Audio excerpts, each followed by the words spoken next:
Lakle lakle Inspector Tayai Tayai Tayai Ahan mamagta da Inspector Tayai tabiri ba singbu James Saigurjamna taramlok chuba galoina na ikot nonjari ngasi pujarak diba tangkak asi lising amaga chahumga taruk shuba tangkak hanana thagachari sanglaba Inspector Tayai gi tonga tongan ba crime ga mari leinari bu wari kaya puning loksingi da mapothok chari wari sing asi monodrama ama oirgasu tholiba thodok sing asengba thodok ki tonga tongan ba crime sing puning loksing oina na ba amadi thogalon chanaron hauji matam da tholiba thodok wathok kya maru miyam da tamduna sanajariba monodrama amadi ngarangi makha car driver ahum suba tangkang kari gi damute car driver haina kauri wari se tabiraga soidana maki puning loksing ba loksindi angakpa thodok amakang tabiraba matungda dom soidana ngakpa lagi adongi mungta sho asiguma thodok ase tholo haninga lethi section manai khoi gi di thodang wari ase gi khoina puning loksing oiba tama loksan minasi tabirasi adubudi khangidanga sorry adu kari kaudoino ba uncle kaudadi kaka kauri yabra nangna kauning ba kauro se yar haujipu nangning onda dada kauraga pakjagadab select adu kadai duno nang chalisibo imanabi goida chaluge imanabi kanano nangido imanabi oramdadana imanaba mu unaleramni ko adugi natiba aibu thajo kaga khangdise yam oyoini kaka ko uncle sum kauge ba oh fare fare kaisu gaidis adu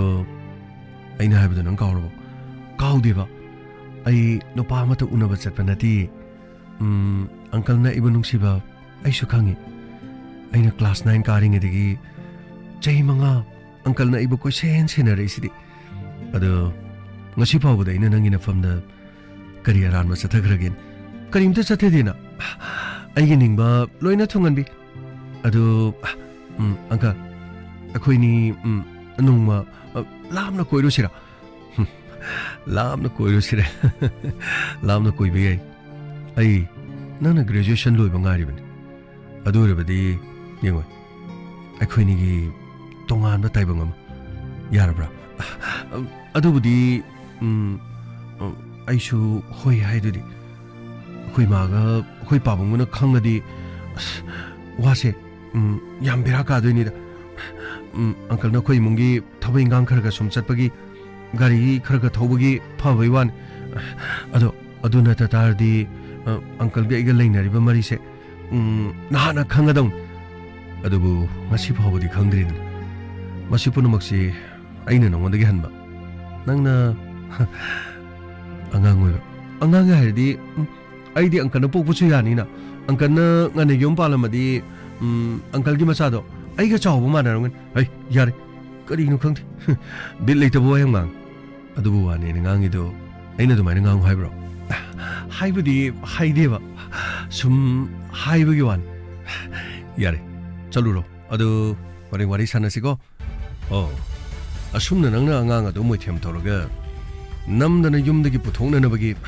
sir aigi wari yamna sangi adu sir koina ibu thajabiroi aina di magi de mangna ba karigo mamta tawkhiba leite sir adu sir koina di aibu lana adu makuri aishu pakhang amana yum pan bi yaraba nupi macha ama nungsina bada yadi haibagi ain leibra kari asengre sir aina maga nungsina bada aina sahi hele habagi damak maga iga mari leina ba maduda kari kaibe lemke ai nanga maga mari leina ba yaba yadabagi nati nupi masadu kare nanga mabu kadai thangge habne sir ai di haijakre aiga maga lemina di haina nang sai si sadrabadi sengbusi hairoi sini sir matam manghandana kari so kana de siguma mi singa sigi wa ta dana leiri da sir kana da ba kari no sesa khara tawraga sir ado aina thik tawbna bhaga da mali de sir gamai aseng ba hayu habi yatri haujuk phabuda nupi masadu ma kadai de lei haiba si haidri mabu de khuna puba soidra adubu nupi masadu shu puda badiyar ma pharak le haraga mokhui gi mama pa de khuna kari utkani as chummi ni sir adu jo krino nang aseng bu sar hairo dana nati sir akhoi gi hongna bidu tawro sira karino gamai sir mama ide phina punjalaga karino kok chelalaga sir akhoi de gi khulai ama la kharaga chen kre haraga sir na hawa yana tormo mong du sir gamai madubu to wayarabadi na saina loisala sir madubu maduna solution proga da banati ꯃꯔꯥ ꯂꯩꯕ ꯃꯤꯁꯤꯡꯕꯨ ꯀꯥꯞꯇꯨꯅ ꯍꯥꯠꯂꯕꯗꯤ ꯀꯔꯤ ꯑꯣꯏꯒꯅꯤ ꯑꯗꯨꯕꯨ ꯍꯧꯖꯤꯛ ꯐꯥꯎꯕꯗ ꯅꯨꯄꯤꯁꯤ ꯀꯗꯥꯏꯗ ꯂꯩ ꯍꯥꯏꯕ ꯃꯍꯥꯛ ꯍꯥꯏꯗ꯭ꯔꯤ ꯁꯥꯔ ꯑꯩꯅ ꯍꯥꯏꯔꯤꯕꯁꯤ ꯁꯥꯔ ꯊꯥꯖꯕꯤꯌꯨ ꯑꯩ ꯃꯍꯥꯛꯄꯨ ꯂꯣꯠꯁꯤꯟꯗꯦ ꯑꯗꯨꯒ ꯑꯩꯅ ꯃꯥꯕꯨ ꯃꯣꯏꯊꯦꯝ ꯇꯧꯗꯨꯅ ꯄꯨꯈꯤꯕ ꯅꯠꯇꯦ ꯑꯩ ꯅꯆꯤꯟꯗꯨ ꯊꯤꯔꯤꯗꯨ ꯀꯩꯒꯤꯅꯣ ꯅꯪꯅ ꯃꯥꯒ ꯃꯔꯤ ꯂꯩꯅꯕꯗꯒꯤ ꯄꯨꯝꯅꯃꯛꯁꯤꯡ ꯑꯁꯤ ꯊꯣꯛꯈꯤꯕꯅꯤ ꯀ꯭ꯂꯥꯁ 9 ꯅꯪꯅ ꯆꯍꯤ 5 ꯉꯥꯏꯔꯦ ꯍꯥꯏꯔꯤꯕꯗꯨꯗꯤ ꯁꯥꯔ ꯑꯩꯒꯤ ꯋꯥꯔꯤ ꯂꯣꯏꯗ꯭ꯔꯤ ꯑꯩꯒꯤ ꯋꯥꯔꯤꯁꯤ ꯂꯣꯏꯅ ꯇꯥꯕꯤꯌꯨ ꯁꯥꯔ ꯑꯗꯨꯒ ꯃꯥꯕꯨꯁꯨ ꯐꯪꯅꯕ ꯊꯤꯕꯤꯌꯨ ꯀꯔꯤ ꯍꯥꯏꯕ ꯃꯥꯕꯨꯁꯨ ꯐꯪꯅꯕ ꯊꯤꯌꯨ ꯍꯥꯏꯕ ꯑꯁꯦꯡꯕꯅꯤ ꯁꯥꯔ ꯑꯩ ꯃꯐꯝ ꯑꯁꯤꯗ ꯃꯍꯥꯛꯀ ꯂꯩꯃꯤꯟꯅꯗꯦ ꯑꯗꯨꯗꯤ ꯅꯪꯗꯤ ꯌꯨꯝꯗꯒꯤ ꯀꯔꯤꯒꯤ ꯂꯣꯜꯂꯤꯕ ꯍꯥ ꯌꯨꯝꯗ ꯂꯩꯇ꯭ꯔꯕꯒꯤ ꯃꯔꯝꯅ ꯀꯔꯤꯒꯤꯅꯣ ꯅꯍꯥꯛ ꯌꯨꯝꯒꯤ ꯃꯤꯑꯣꯏꯒ ꯄꯥꯎ ꯐꯥꯎꯅꯈꯤꯕ ꯃꯤꯀꯨꯞ ꯑꯗꯨꯗꯒꯤ ꯅꯪꯕꯨ ꯑꯩꯈꯣꯏꯅ ꯈꯣꯡꯒꯠꯂꯤꯔꯝꯒꯅꯤ ꯅꯪꯒꯤ ꯍꯥꯟꯅꯒꯤ ꯅꯝꯕꯔ ꯍꯧꯖꯤꯛꯁꯨ ꯁ꯭ꯋꯤꯆ ꯑꯣꯐ ꯇꯧꯗꯨꯅ ꯂꯩ ꯑꯗꯨꯒ ꯌꯨꯝ ꯑꯗꯨꯗꯒꯤ ꯑꯅꯨꯒ ꯅꯪꯒ ꯊꯣꯛꯈꯤꯕ ꯅꯨꯃꯤꯠ ꯑꯗꯨꯗꯒꯤ ꯅꯈꯣꯏ ꯑꯅꯤ ꯂꯣꯀꯦꯁꯟ ꯆꯞ ꯃꯥꯟꯅꯅ ꯑꯣꯏꯃꯤꯟꯅꯔꯒ ꯍꯧꯖꯤꯛꯅ ꯅꯪꯅ ꯑꯅꯨꯒ ꯂꯩꯃꯤꯟꯅꯗꯦ ꯑꯗꯨꯒ ꯑꯅꯨꯕꯨ ꯊꯤꯌꯨ ꯍꯥꯏꯕꯒꯤ ꯃꯔꯝ ꯑꯁꯤꯅ ꯀꯔꯤ ꯁꯥꯔ ꯑꯩ ꯑꯅꯨꯕꯨ ꯇꯁꯦꯡꯅ ꯅꯨꯡꯁꯤꯖꯕꯅꯤ ꯁꯥꯔ ꯑꯩꯅ ꯆꯍꯤ 5 ꯃꯍꯥꯛꯄꯨ ꯉꯥꯏꯖꯔꯛꯈꯤꯕꯅꯤ ꯁꯥꯔ ꯃꯤꯀꯨꯞ ꯈꯨꯗꯤꯡ ꯁꯦꯟꯅꯖꯗꯨꯅ ꯑꯐ ꯐꯠꯇ ꯀꯌꯥ ꯃꯉꯣꯟꯗ ꯑꯩꯅ ꯄꯥꯎꯇꯥꯛ ꯀꯌꯥ ꯄꯤꯗꯨꯅ ꯐꯠꯇꯕ ꯂꯝꯕꯤꯗ ꯆꯠꯇꯅꯅꯕ ꯐꯠꯇꯕ ꯃꯤꯒ ꯇꯤꯟꯅꯗꯅꯕ ꯃꯇꯝ ꯆꯨꯞꯄꯗ ꯑꯩꯅ ꯃꯥꯕꯨ ꯁꯦꯟꯅꯗꯨꯅ ꯂꯥꯛꯈꯤ ꯑꯗꯨꯒ ꯑꯁꯤꯗ ꯈꯥꯝꯃꯣ ꯑꯁꯤꯒꯤ ꯃꯐꯝꯁꯦ ꯌꯥꯝꯅ ꯐꯖꯩ ꯑꯗꯣ ꯑꯁꯤꯗ ꯈꯥꯝꯃꯣ ꯉꯥꯏꯈꯣꯏ ꯈꯔꯒ ꯊꯧꯈꯤꯁꯤ ꯀꯩꯅꯣ ꯈꯔꯒ ꯂꯥꯞꯅ ꯊꯧꯔꯀꯥꯟꯗ ꯐꯖꯕꯗꯣ ꯂꯣꯏꯅ ꯈꯪꯉꯛꯀꯗꯧ ꯌꯨꯝꯗꯒꯤ ꯁꯨꯝ ꯅꯛꯅ ꯂꯩꯕꯁꯦ ꯑꯩꯁꯨ ꯏꯐ ꯄꯥꯈꯠꯂꯦ ꯍꯥꯏꯕꯗꯤ ꯅꯈꯣꯏꯒꯤ ꯏꯃꯨꯡ ꯃꯅꯨꯡꯅ ꯈꯪꯈꯤꯗ꯭ꯔꯥ ꯍꯥꯏꯅ ꯈꯪꯉꯒ ꯀꯩꯗꯧꯔꯒꯦ ꯑꯩꯒ ꯅꯨꯡꯁꯤꯅꯩ ꯍꯥꯏꯕꯗ ꯑꯩꯈꯣꯏ ꯏꯃꯨꯡꯅ ꯁꯥꯎꯔꯛꯀꯅꯤ ꯁꯤꯔꯣ ꯀꯀꯥꯅ ꯋꯥꯔꯤꯗꯣ ꯑꯩꯁꯨ ꯂꯣꯏꯅ ꯈꯪꯉꯤ ꯑꯩꯈꯣꯏꯒꯤ ꯑꯍꯜ ꯂꯃꯟꯁꯤꯡꯅ ꯆꯍꯤ ꯌꯥꯝꯕ ꯃꯤ ꯑꯃꯒ ꯅꯨꯡꯁꯤꯅꯩ ꯍꯥꯏꯔꯛꯀꯅꯤ ꯁꯤꯔꯣ ꯑꯗꯨꯒꯤ ꯋꯥ ꯅꯠꯇꯦꯗ ꯅꯣꯏ ꯏꯃꯨꯡꯗ ꯅꯣꯏꯒꯤ ꯒꯥꯔꯤ ꯊꯧꯗꯨꯅ ꯅꯈꯣꯏꯒꯤ ꯄꯥꯀꯣꯟ ꯆꯠꯇꯨꯅ ꯂꯩꯔꯦ ꯑꯗꯨꯒ ꯑꯩꯒꯤꯅ ꯅꯪꯒ ꯑꯃꯨꯛ ꯃꯔꯤ ꯂꯩꯅꯕꯗꯨꯗ ꯅꯈꯣꯏꯒꯤ ꯏꯃꯨꯡꯒꯤ ꯃꯤꯅ ꯋꯥꯔꯧꯔꯛꯀꯗꯣꯏꯅꯤꯅꯦ ꯑꯁ ꯀꯔꯤꯒꯤꯅꯣꯗ ꯑꯉꯥꯡ ꯑꯣꯏꯔꯤꯉꯩꯗ ꯀ꯭ꯂꯥꯁ 9, 10 ꯀꯥꯔꯤꯉꯩ ꯋꯥꯅꯤ ꯍꯧꯖꯤꯛꯇꯤ ꯀꯩꯗꯧꯕꯩ ꯋꯥꯔꯧꯗꯣꯏꯅꯣ ꯋꯥꯔꯧꯐꯝ ꯂꯩꯇꯦ ꯑꯩꯁꯨ ꯏꯁꯥꯒꯤ ꯐꯤꯔꯦꯞ ꯑꯩꯅ ꯂꯦꯞꯆꯕꯗꯨ ꯉꯝꯃꯤ ꯑꯗꯨꯕꯨꯗꯤ ꯆꯨꯝꯕ ꯑꯗꯩꯗ ꯑꯩꯅ ꯅꯪꯒ ꯆꯍꯤ ꯆꯥꯟꯅꯗꯕꯁꯤꯅ ꯅꯈꯣꯏꯒꯤ ꯃꯤꯁꯤꯡꯅꯗꯤ ꯂꯥꯟꯅ ꯂꯧꯈꯤꯒꯗꯧꯔꯤꯕꯅꯤ ꯈꯪꯗꯦꯗ ꯆꯠꯅꯕꯤꯁꯦ ꯌꯥꯝꯅ ꯉꯛꯏꯀꯣ ꯑꯗꯨ ꯀꯀꯥ ꯑꯁꯤꯗ ꯑꯝꯇ ꯈꯥꯝꯃꯣꯕ ꯈꯥꯝꯒꯦ ꯉꯥꯏꯈꯣ ꯌꯧꯁꯤꯜꯂꯦ ꯑꯗꯒꯤ ꯈꯤꯇꯪ ꯇꯣꯡꯈꯠꯄ ꯃꯐꯝꯁꯦ ꯑꯁꯋꯥꯏꯗ ꯈꯥꯝꯈꯤ ꯑꯗꯣ ꯑꯩꯅ ꯍꯥꯏꯕ ꯋꯥꯐꯝꯗꯤ ꯅꯪꯅꯕꯨꯗꯤ ꯂꯣꯏꯅ ꯏꯜ ꯑꯗꯨꯕꯨ ꯑꯩꯅ ꯆꯤꯡꯅꯕ ꯑꯃꯈꯛꯇꯤ ꯂꯩ ꯀꯩꯅꯣꯒ ꯑꯩꯉꯣꯟꯗ ꯆꯤꯡꯅꯩꯕꯨ ꯀꯩꯅꯣ ꯑꯇꯩꯒꯤ ꯅꯠꯇꯦꯗ ꯑꯩꯒꯤ ꯃꯥꯡꯗ ꯍꯣꯏ ꯍꯣꯏ ꯍꯥꯏꯔꯒ ꯑꯩ ꯈꯪꯗꯕꯤꯗ ꯑꯃꯨꯛ ꯅꯪꯅ ꯑꯁ ꯌꯥꯔꯦ ꯀꯀꯥ ꯒꯥꯔꯤꯗꯣ ꯑꯝꯇ ꯈꯥꯝꯃꯨꯁꯦ ꯑꯝꯇ ꯈꯥꯝꯃꯣꯕ ꯁꯤ ꯑꯝꯇ ꯈꯥꯝꯃꯦ ꯐꯖꯕꯁꯤꯡꯁꯦ ꯂꯣꯏꯅ ꯑꯃꯨꯛꯇꯅꯦ ꯁꯤꯗꯒꯤ ꯀꯣꯏꯂꯥꯎ ꯂꯥꯎꯕ ꯃꯈꯩ ꯑꯝꯇ ꯌꯦꯡꯒꯦꯁꯦ ꯀꯔꯤꯅꯣ ꯐꯖꯕꯁꯤꯡ ꯍꯥꯏꯕꯕꯨ ꯐꯖꯔꯤꯁꯤꯗꯤ ꯌꯦꯡꯉꯣ ꯍꯥꯡꯂꯕ ꯃꯥꯂꯪ ꯑꯇꯤꯌꯥ ꯁꯪꯕꯥꯅꯔꯕ ꯌꯦꯡꯉꯣ ꯂꯕꯨꯛ ꯂꯝꯍꯥꯡ ꯌꯦꯡꯉꯣꯅꯦ ꯀꯌꯥꯗ ꯐꯖꯈ꯭ꯔꯕꯅꯣꯕ ꯀꯨꯝꯊꯔꯒ ꯑꯝꯇ ꯌꯦꯡꯒꯦꯁꯦ ꯍꯩ ꯉꯥꯏꯈꯣ ꯌꯥꯝ ꯂꯥꯞꯅ ꯆꯠꯈꯤꯅꯨꯀꯣ ꯀꯩꯁꯨ ꯆꯠꯂꯣꯏꯌꯦ ꯋꯥꯎ ꯌꯥꯝꯅ ꯐꯖꯩꯌꯦ ꯀꯩꯅꯣ ꯇꯧꯏꯗꯨꯕꯣ ꯃꯤ ꯇꯥꯔꯒ ꯑꯃꯨꯛ ꯀꯩꯅꯣ ꯀꯅꯥ ꯇꯥꯗꯣꯏꯅꯣ ꯁꯨꯛ ꯐꯖꯕ ꯃꯐꯝꯁꯤꯗꯕꯨ ꯀꯀꯥꯒ ꯊꯦꯡꯅꯕꯗꯒꯤ ꯑꯩꯗꯤ ꯂꯣꯏꯅ ꯋꯥꯈꯜꯁꯨ ꯇꯥꯔꯦꯀꯣ ꯉꯥꯎꯁꯨ ꯉꯥꯎꯁꯟꯅꯗꯦ ꯍꯧꯖꯤꯛꯀꯤ ꯃꯇꯝꯒꯤ ꯏꯔꯥꯡꯁꯨ ꯀꯀꯥꯅ ꯀꯣꯏꯁꯦꯟ ꯁꯦꯟꯅꯕꯗꯒꯤ ꯑꯃꯠꯇ ꯌꯥꯎꯗꯦ ꯀꯀꯥꯒ ꯑꯩꯒꯤ ꯃꯔꯛꯇ ꯂꯩꯔꯤꯕ ꯅꯨꯡꯁꯤꯅꯕꯁꯦ ꯃꯤꯌꯥꯝ ꯃꯥꯡꯗ ꯈꯪꯂꯕꯗꯤ ꯀꯌꯥꯝ ꯅꯨꯡꯉꯥꯏꯅꯤ ꯀꯀꯥ ꯃꯗꯨꯒꯤ ꯅꯨꯃꯤꯠꯇꯨꯅꯦ ꯑꯩꯅ ꯈꯧꯔꯥꯡꯅ ꯉꯥꯏꯔꯤꯕ ꯑꯩꯅ ꯅꯪꯕꯨ ꯅꯨꯡꯁꯤꯖꯕ ꯅꯪꯅ ꯀ꯭ꯂꯥꯁ 9 ꯀꯥꯔꯤꯉꯩꯗꯩ सेनरैनो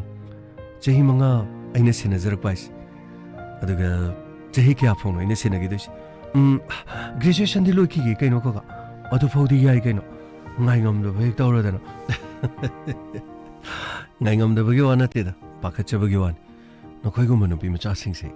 हौजिकान्दि मखोइ मबुक सेन्से यामना लेप्ते अदुगा सोशल मीडिया दा थेंगनरिबा तारिबा मयाम उरिबा मयाम से आइदि पाखलबने कैगिनो कगा पाउ मिगी तारगा अइंगोना पाखत पिरिरो ककाना इबु थाजबिदबगी वाराबा थाजदबगी वानते थाजबगी वादि यामना थाजै फगी फरांग सुनति चही मंगा अइना नंगबु ngairakli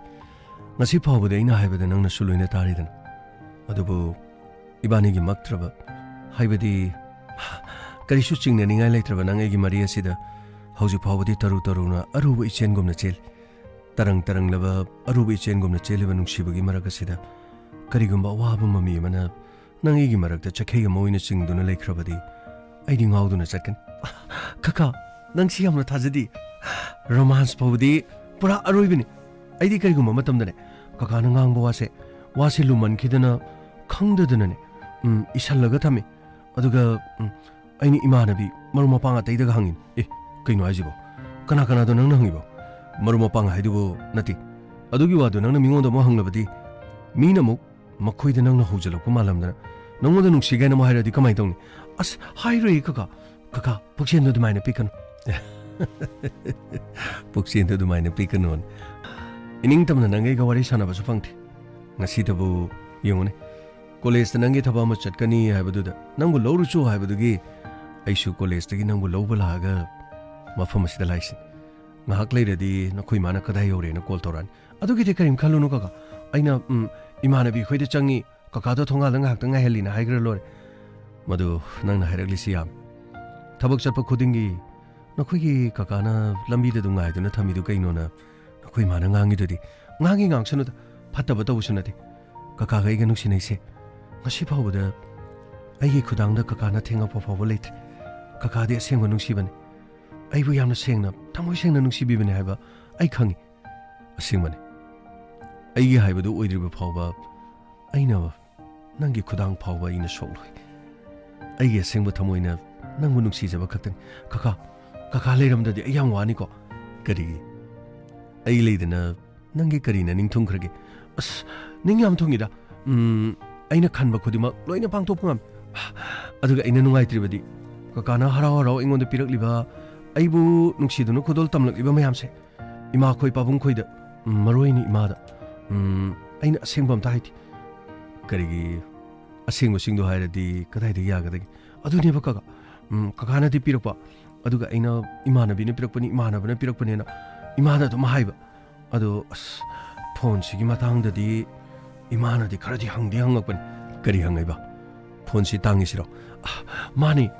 kadai digi iphone mana pigena pibada hauji matamda lakh amaga lising kun kontra aduga la amaga makai pro max series singdi loina tangi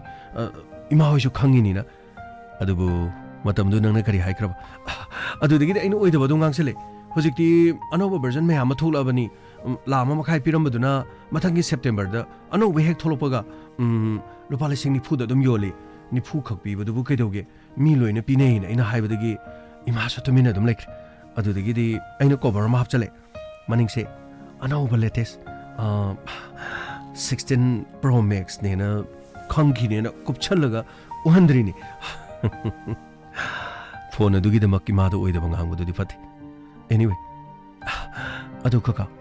aina imada kaka na pire ine na haido di yarabro oida bang angdana ba imaga pabunga da aseng ma haira siro yadi kadai digina graduation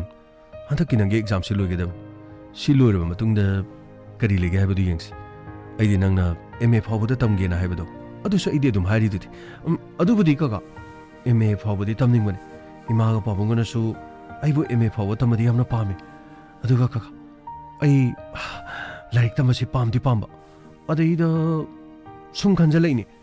imana bi chen gi ba lohong bu su myam yawre kari tawrudoino dugi sarukudi kuina leisalaga MA ga yawradi mahinga kasalaga sum thijalakadra nupi se inkhalakpadagi chahi 13 dagina kun mari manga phawdung phaje adu matang de nomo sum thijalak mamai thang da di san hanu bi male hai kaka sumra sibo kanana haino is koi ma ju na hoi photo da di am phaje hujik to koi ma du kui re mangak sam loi kui ado akoi jo koi ma hai do loi kui ra ki duira banga nang se ngang ma sa ga samane kana dilo thingan kono wari sanarsi ngasi gi di matam sa yok nakoi mana soidana call toran hoi chatlase ba adu kaka nang aise kya ma nungsi kaino na haido aine na munungsi badi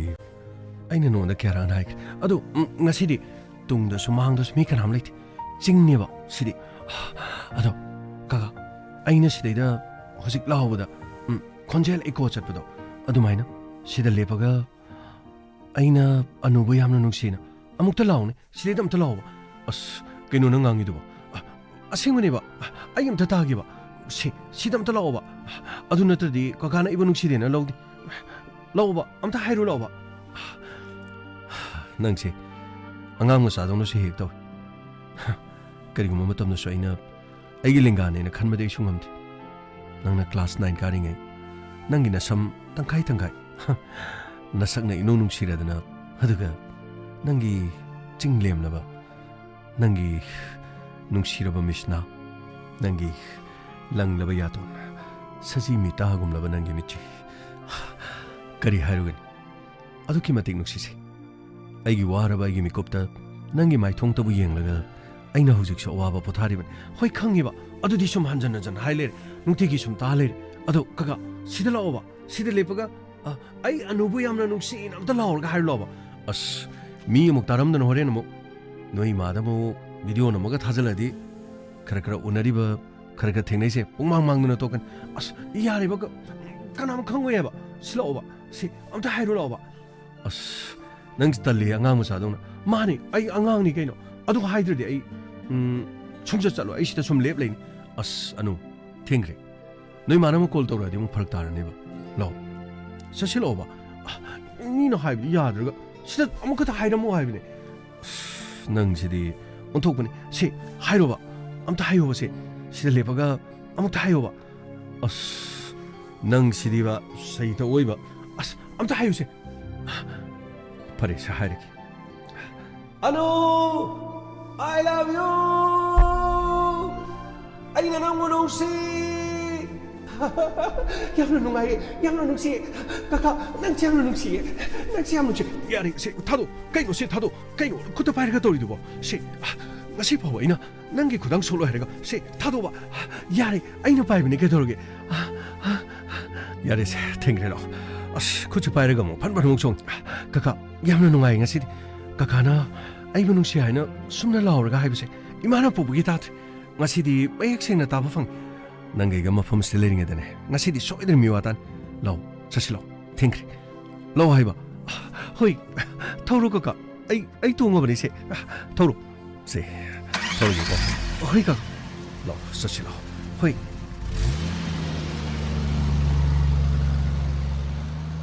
ꯑꯁꯨꯝꯅ ꯁꯥꯔ ꯃꯥꯒ ꯑꯩꯒ ꯅꯨꯡꯁꯤꯅꯕꯒꯤ ꯃꯔꯤ ꯅꯣꯡꯃ ꯅꯣꯡꯃꯒꯤ ꯑꯁꯨꯝ ꯅꯛꯁꯤꯟꯅꯔꯛꯈꯤ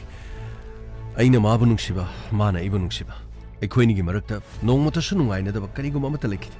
ꯑꯩꯅꯁꯨ ꯃꯉꯣꯟꯗ ꯆꯤꯡꯅꯕ ꯀꯔꯤꯒꯨꯝꯕ ꯂꯩꯇꯦ ꯑꯩꯒꯤ ꯏꯐꯝꯗꯒꯤꯁꯨ ꯃꯍꯥꯛꯅ ꯀꯔꯤꯒꯨꯝꯕ ꯆꯤꯡꯅꯕ ꯑꯃꯠꯇ ꯂꯩꯈꯤꯗꯦ ꯅꯨꯡꯉꯥꯏꯇꯕ ꯀꯔꯤꯒꯨꯝꯕ ꯊꯧꯗꯣꯛ ꯑꯃꯠꯇꯁꯨ ꯃꯥꯒ ꯑꯩꯒꯤ ꯃꯔꯛꯇ ꯊꯣꯛꯈꯤꯕ ꯂꯩꯇꯦ ꯑꯗꯨꯒ ꯅꯈꯣꯏ ꯑꯅꯤꯅ ꯑꯃꯨꯛ ꯇꯣꯉꯥꯟ ꯇꯣꯉꯥꯟꯅ ꯂꯩꯔꯤꯁꯤꯅ ꯀꯔꯤ ꯃꯔꯝꯒꯤ ꯑꯗꯨꯒ ꯃꯍꯥꯛꯅ ꯀꯗꯥꯏꯗ ꯂꯩꯔꯤꯕ ꯅꯈꯣꯏ ꯑꯅꯤ ꯄꯨꯟꯅ ꯂꯣꯀꯦꯁꯟ ꯑꯣꯏꯃꯤꯟꯅꯔꯒ ꯑꯁꯦꯡꯕꯗꯣ ꯍꯥꯏꯌꯨ ꯅꯪꯅ ꯀꯣꯏꯊꯣꯛꯇꯨꯅ ꯋꯥꯔꯤ ꯁꯥꯔꯒ ꯂꯩꯔꯒ ꯑꯩꯈꯣꯏꯕꯨ ꯃꯇꯝ ꯃꯥꯡꯍꯟꯒꯅꯨ ꯁꯔ ꯃꯁꯤꯗꯤ ꯀꯔꯤꯁꯨ ꯀꯥꯟꯅꯗꯧ ꯃꯥꯟꯗꯦꯗ ꯃꯥꯅ ꯀꯔꯤꯅꯣ ꯃꯥꯒꯤ ꯄꯨꯡ 3-4 ꯁꯥꯡꯕ ꯃꯅꯤꯄꯨꯔꯤ ꯐꯤꯂꯝ ꯋꯥꯔꯤ ꯂꯤꯔꯒ ꯂꯩꯕ꯭ꯔꯥ ꯀꯩꯅꯣꯝ ꯇꯧꯗꯣꯔꯦ ꯁꯔ ꯃꯥꯒꯤꯁꯦ ꯀꯩꯅꯣ ꯑꯥꯔꯠ ꯐꯤꯂꯝꯒꯤ ꯋꯥꯔꯤ ꯂꯤꯕ꯭ꯔꯥ ꯀꯔꯤꯅꯣ ꯑꯗꯨꯝ ꯀꯣꯏꯊꯣꯛꯑꯒ ꯂꯩ ꯄꯣꯏꯟꯗꯤ ꯁꯨꯡꯂꯥꯛ ꯂꯥꯛꯇꯦ ꯋꯥꯔꯧꯕꯤꯅꯣ ꯁꯔ ꯑꯩꯒꯤꯁꯨ ꯑꯁꯦꯡꯕꯁꯤꯡ ꯍꯥꯏꯅꯅꯕ ꯍꯣꯠꯅꯖꯕꯅꯤ ꯅꯠꯇ꯭ꯔꯕꯗꯤ ꯑꯩꯕꯨ ꯏꯔꯥꯜ ꯂꯩꯕ ꯁꯣꯏꯗꯅ ꯇꯥꯍꯜꯂꯛꯀꯅꯤ ꯀꯔꯤꯅꯣꯅꯦ ꯍꯥꯏꯔꯤꯁꯤꯕꯣ ꯅꯔꯥ ꯂꯩꯔꯕ ꯅꯪꯕꯨ ꯑꯩꯈꯣꯏꯅ ꯐꯥꯕ ꯂꯥꯛꯂꯕ ꯁꯤꯃꯛꯇꯗ ꯅꯔꯥ ꯂꯩꯇꯕꯅꯤ ꯍꯥꯏꯗꯨꯅ ꯅꯪꯅ ꯍꯥꯏꯒꯗꯧꯔꯤꯕ꯭ꯔꯥ ꯍꯥꯏꯁꯤꯕꯣ ꯁꯔ ꯑꯩ ꯏꯔꯥꯜ ꯂꯩꯔꯕꯁꯨ ꯑꯩꯕꯨ ꯐꯥꯕꯤꯌꯨ ꯑꯩꯕꯨ ꯄꯨꯟꯕꯤꯌꯨ ꯑꯩꯕꯨ ꯆꯩꯔꯥꯛ ꯄꯤꯕꯤꯌꯨ ꯀꯔꯤꯁꯨ ꯀꯥꯏꯗꯦ ꯁꯔ ꯑꯩꯒꯤ ꯑꯔꯣꯏꯕ ꯋꯥꯐꯝꯁꯦ ꯑꯃꯨꯛꯇꯗꯤ ꯇꯥꯕꯤꯈꯣ ꯍꯥꯏꯌꯨ ꯅꯪꯅ ꯃꯥꯒ ꯑꯔꯣꯏꯕ ꯑꯣꯏꯅ ꯀꯗꯥꯏꯗ ꯊꯦꯡꯅꯈꯤ ꯅꯈꯣꯏꯅꯤ ꯂꯥꯁ ꯂꯣꯀꯦꯁꯟ ꯑꯣꯏꯈꯤꯕꯗꯨ ꯀꯗꯥꯏꯗꯅꯣ ꯅꯈꯣꯏꯅꯤꯒꯤ ꯅꯨꯡꯁꯤꯅꯔꯛꯄꯒꯤ ꯑꯃꯗꯤ ꯅꯈꯣꯏꯅꯤꯒꯤ ꯔꯣꯃꯥꯟꯁ ꯄꯨꯝꯅꯃꯛ ꯇꯥꯔꯦ ꯍꯥꯏꯌꯨ ꯍꯧꯖꯤꯛꯇꯤ ꯅꯈꯣꯏꯅꯤ ꯀꯗꯥꯏꯗ ꯊꯣꯛꯂꯛꯈꯤ ꯀꯗꯥꯏꯗ ꯂꯥꯛꯈꯤ ꯑꯗꯨꯒ ꯃꯍꯥꯛꯅ ꯀꯗꯥꯏꯗ ꯍꯥꯏꯌꯨ ꯁꯔ ꯑꯩꯒ ꯃꯥꯒ ꯅꯨꯃꯤꯠ ꯑꯁꯤꯗ ꯆꯠꯂꯁꯤ ꯍꯥꯏꯗꯨꯅ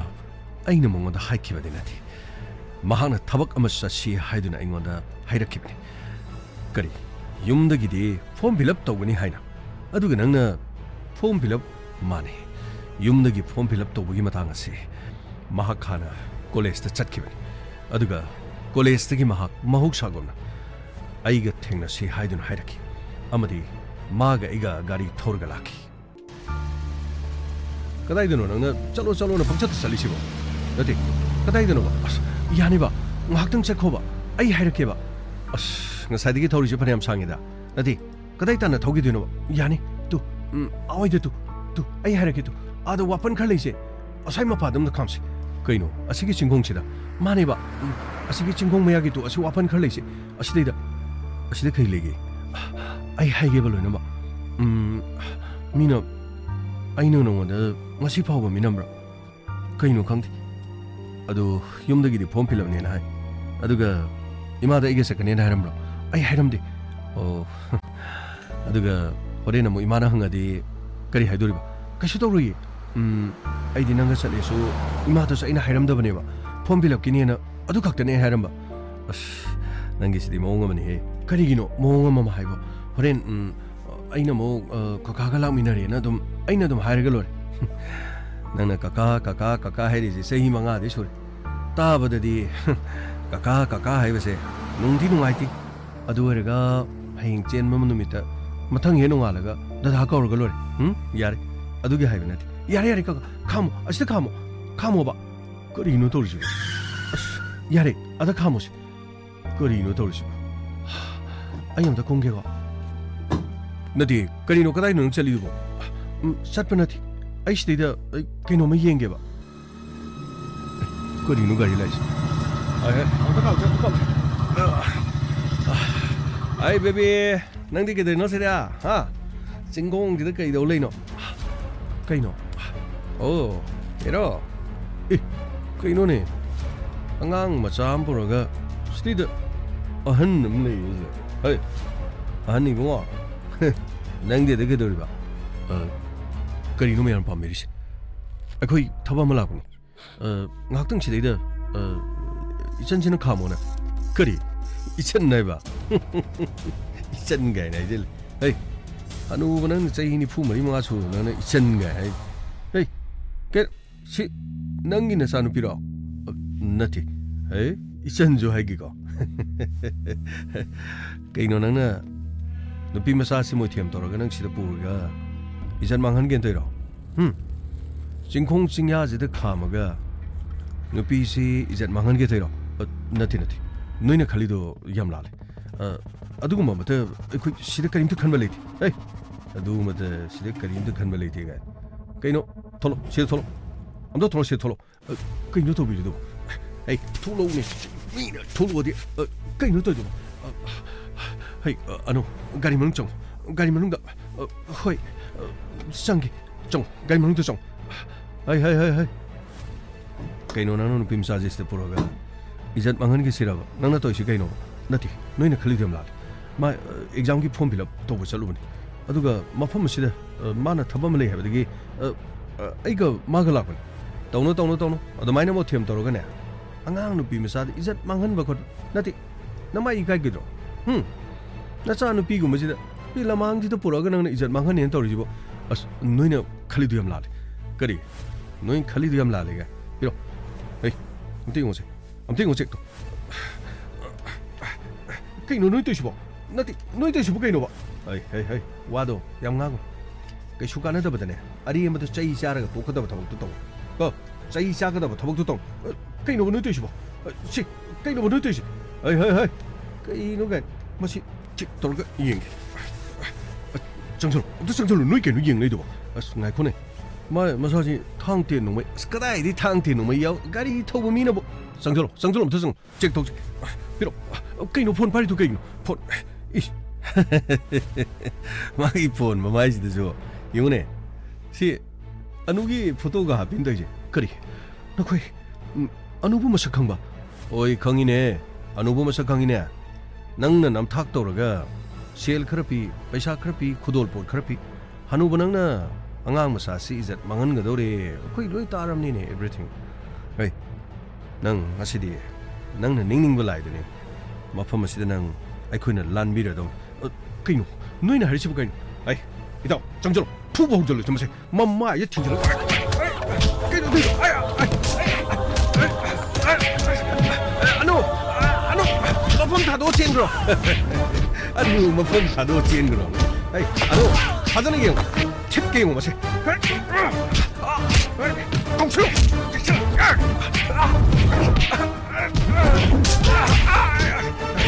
ꯃꯁꯤꯗꯤ ꯃꯈꯣꯡ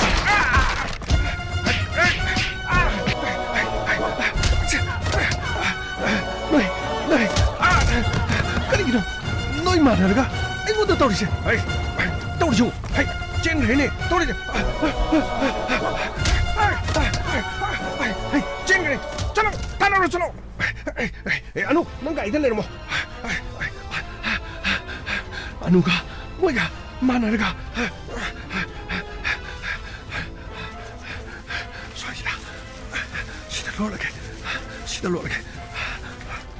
아이 까이지 그래 뭐해 아이 상갈 까이지 그래 소아이들 딜레기미네 시득이 찡시득이 난다라가 찡을 갈라 아이 문 없다 뛰어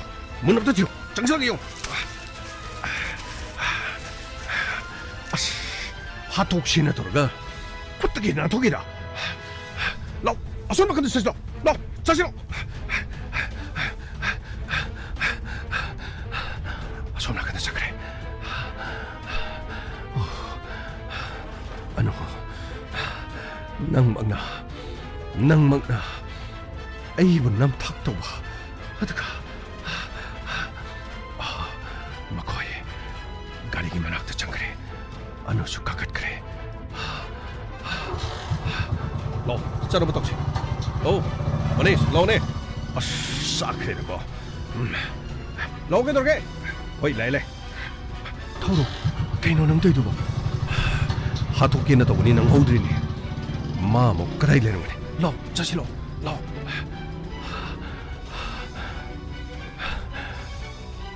아노 아이네 낭부 타자로 봐 아두가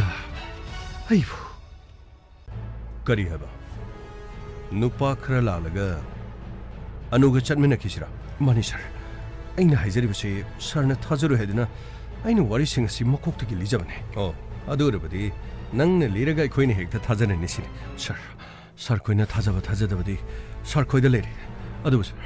आई अनुगा लेमिनाथे अनु नुमित अदुदा आइना माबु चेलसे हाइदुनु पुथरोकिबनाथे अदुगा सर आई मागा चटमिना खिबदुदी माना कौबदगी आई लाखिबन अदुबु महाना करी करम प्लान तौदुना आइबु चिंखोंग अदुदा आइबु लोशननबगिदमा मखोइना सिनखिबनो हाइबदुदी आई खंबु ngamde सर ओ अदुदी नंगना हारिबसि नंगबु हाननबगिदमा अनुना सिनखि सिनिन सर माना आइबु हाननब सिनबा नत्रबसु लाक्लिबा मियोसिंग अदुना आइबु फुबु कावनेपा आइबु थिना सोहनखि अदुबु सर आइना मफम अदुदी नाथौदबा तारबदी नुमित अदुदा आई करी ओइने हाइबा आई निंगसिंगलबदा किबा फावि अदुदी नंगना मफम अदुदा मखोइगा थिंगनारे नंगोंद फुरे नंगना युमदा लाक्तुना वफम असि ममा पादा तमदबगी मरम काइ सर आई अनुभव नुंगसि अदुगा आइना अनुभव मफम अदुदा पुदुना चिंखोंग अदुदा चले हरबदी ममा पानासु आइंगोंद चिंगनागनि करिगिदम अंगांग अदुबु आइना चिंखोंग अदुदा पुरिबनो हाइदुना ममागा मपागनासु लाना लौखिबि ममागा मपागना लाना लौब लौदबा हौजिक माहक युमदा हलक्थि करि हेब सर माहक युमदा हलक्थि हेब माने हौजिकसु माहक युमदा हलक्थि ngasiga numit tarani aduga hauji phawa maha khalaktribasina de maha kari warangani sir madudi aiga mari leina de sir mahana halakpa amusung halaktaba madudi tasina ai mari leina di nanga mari leina da yaroini nanga maga su mari leina re nakhoi ani nungshi mari su thamnari ba aduga class 9 ka badagi nakhoi ni nungsinare haridudi sir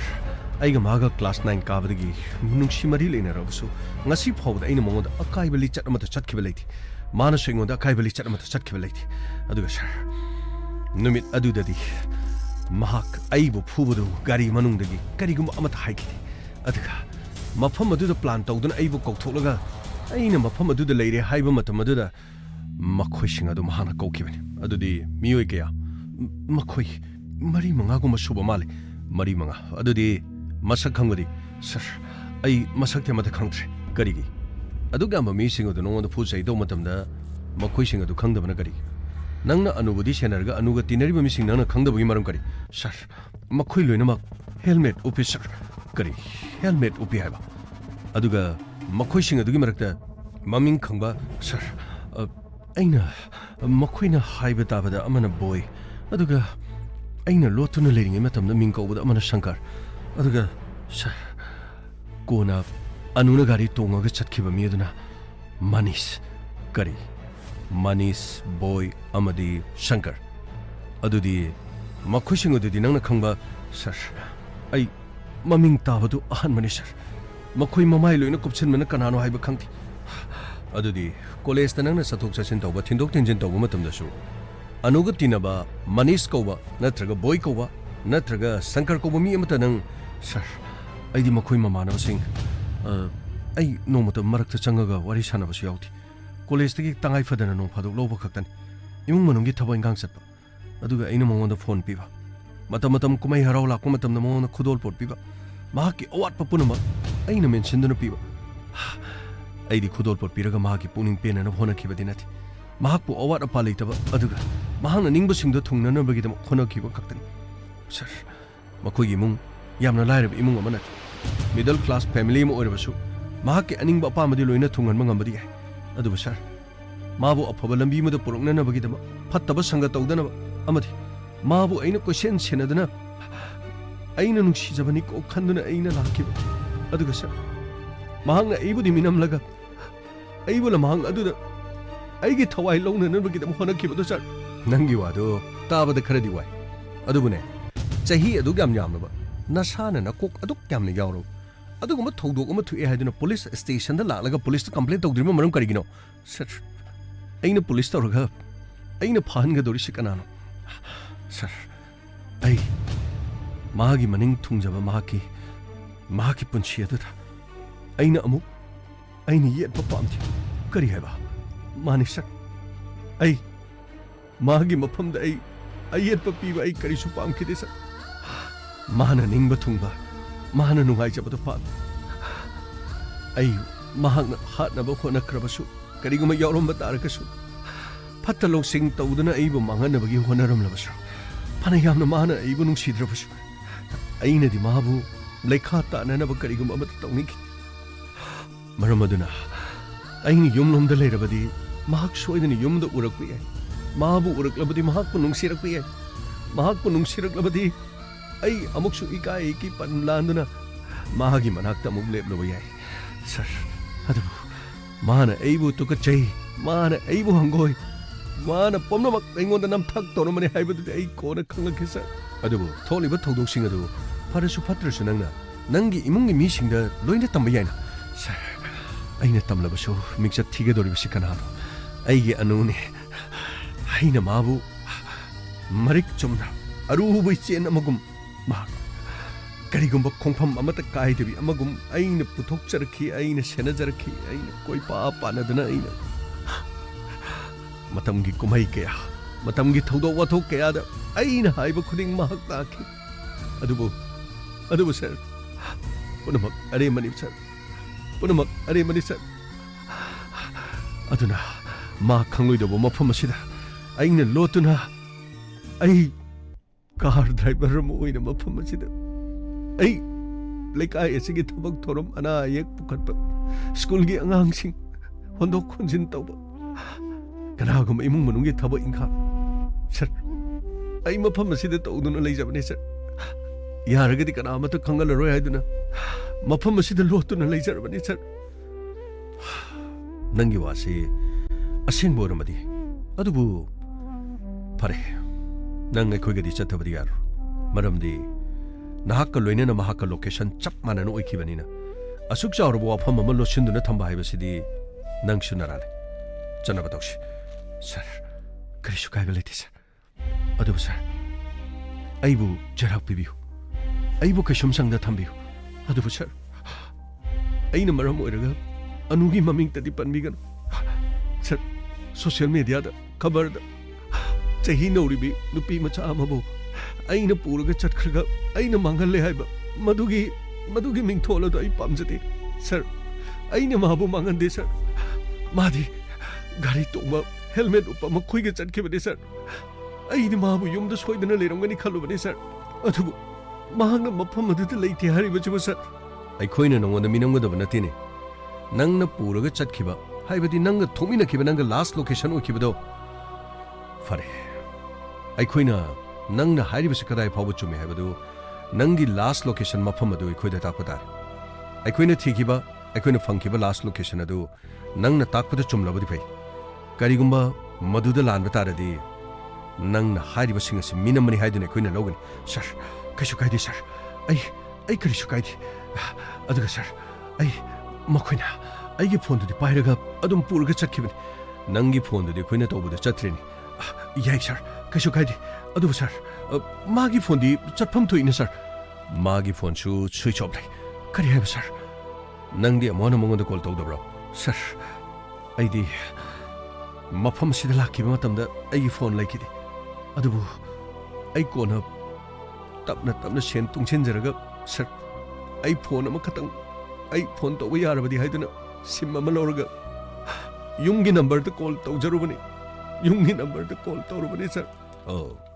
ꯅꯪꯒꯤ phone of ꯂꯩꯈꯤꯕ ꯑꯗꯨꯗꯤ ꯃꯈꯣꯏꯅ ꯄꯥꯏꯈꯤꯕ ꯃꯥꯅꯦ ꯁꯥꯔ ꯑꯗꯨꯗꯤ ꯌꯨꯝꯒ ꯋꯥꯔꯤ ꯁꯥꯟꯅꯕꯗꯒꯤ ꯃꯥꯅꯦ ꯁꯥꯔ ꯑꯩ ꯅꯍꯥꯟ ꯃꯈꯩ ꯑꯩ ꯀꯣꯜ ꯇꯧꯗꯦ ꯁꯥꯔ ꯑꯩ ꯐꯣꯟ ꯃꯆꯥꯁꯤꯃ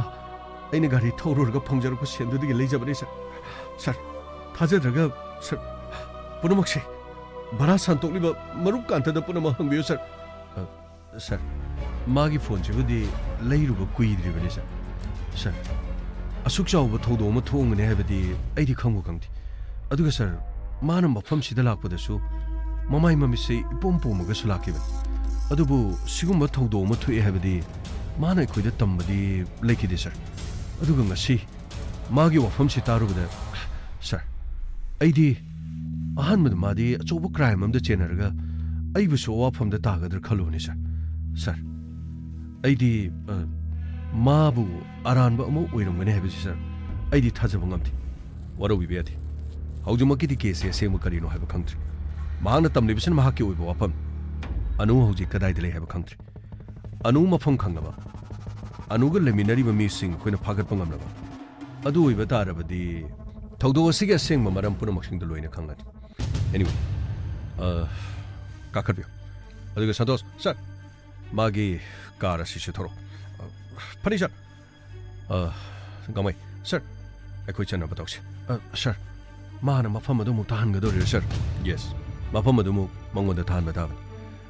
ꯊꯧꯗꯣꯛ ꯊꯣꯛꯈꯤꯕ ꯃꯐꯝ ꯑꯗꯨꯒ ꯆꯥꯟꯅꯔꯕ ꯃꯍꯥꯛꯀꯤ ꯂꯥꯁ ꯂꯣꯀꯦꯁꯟ ꯑꯩꯈꯣꯏꯗ ꯂꯩꯔꯤꯕꯗꯨꯒ ꯆꯥꯟꯅꯔꯕ ꯑꯗꯨ ꯑꯣꯏꯔꯕꯗꯤ ꯈꯔ ꯐꯅꯤ ꯑꯗꯨꯒ ꯁꯟꯇꯣꯁ ꯁꯥꯔ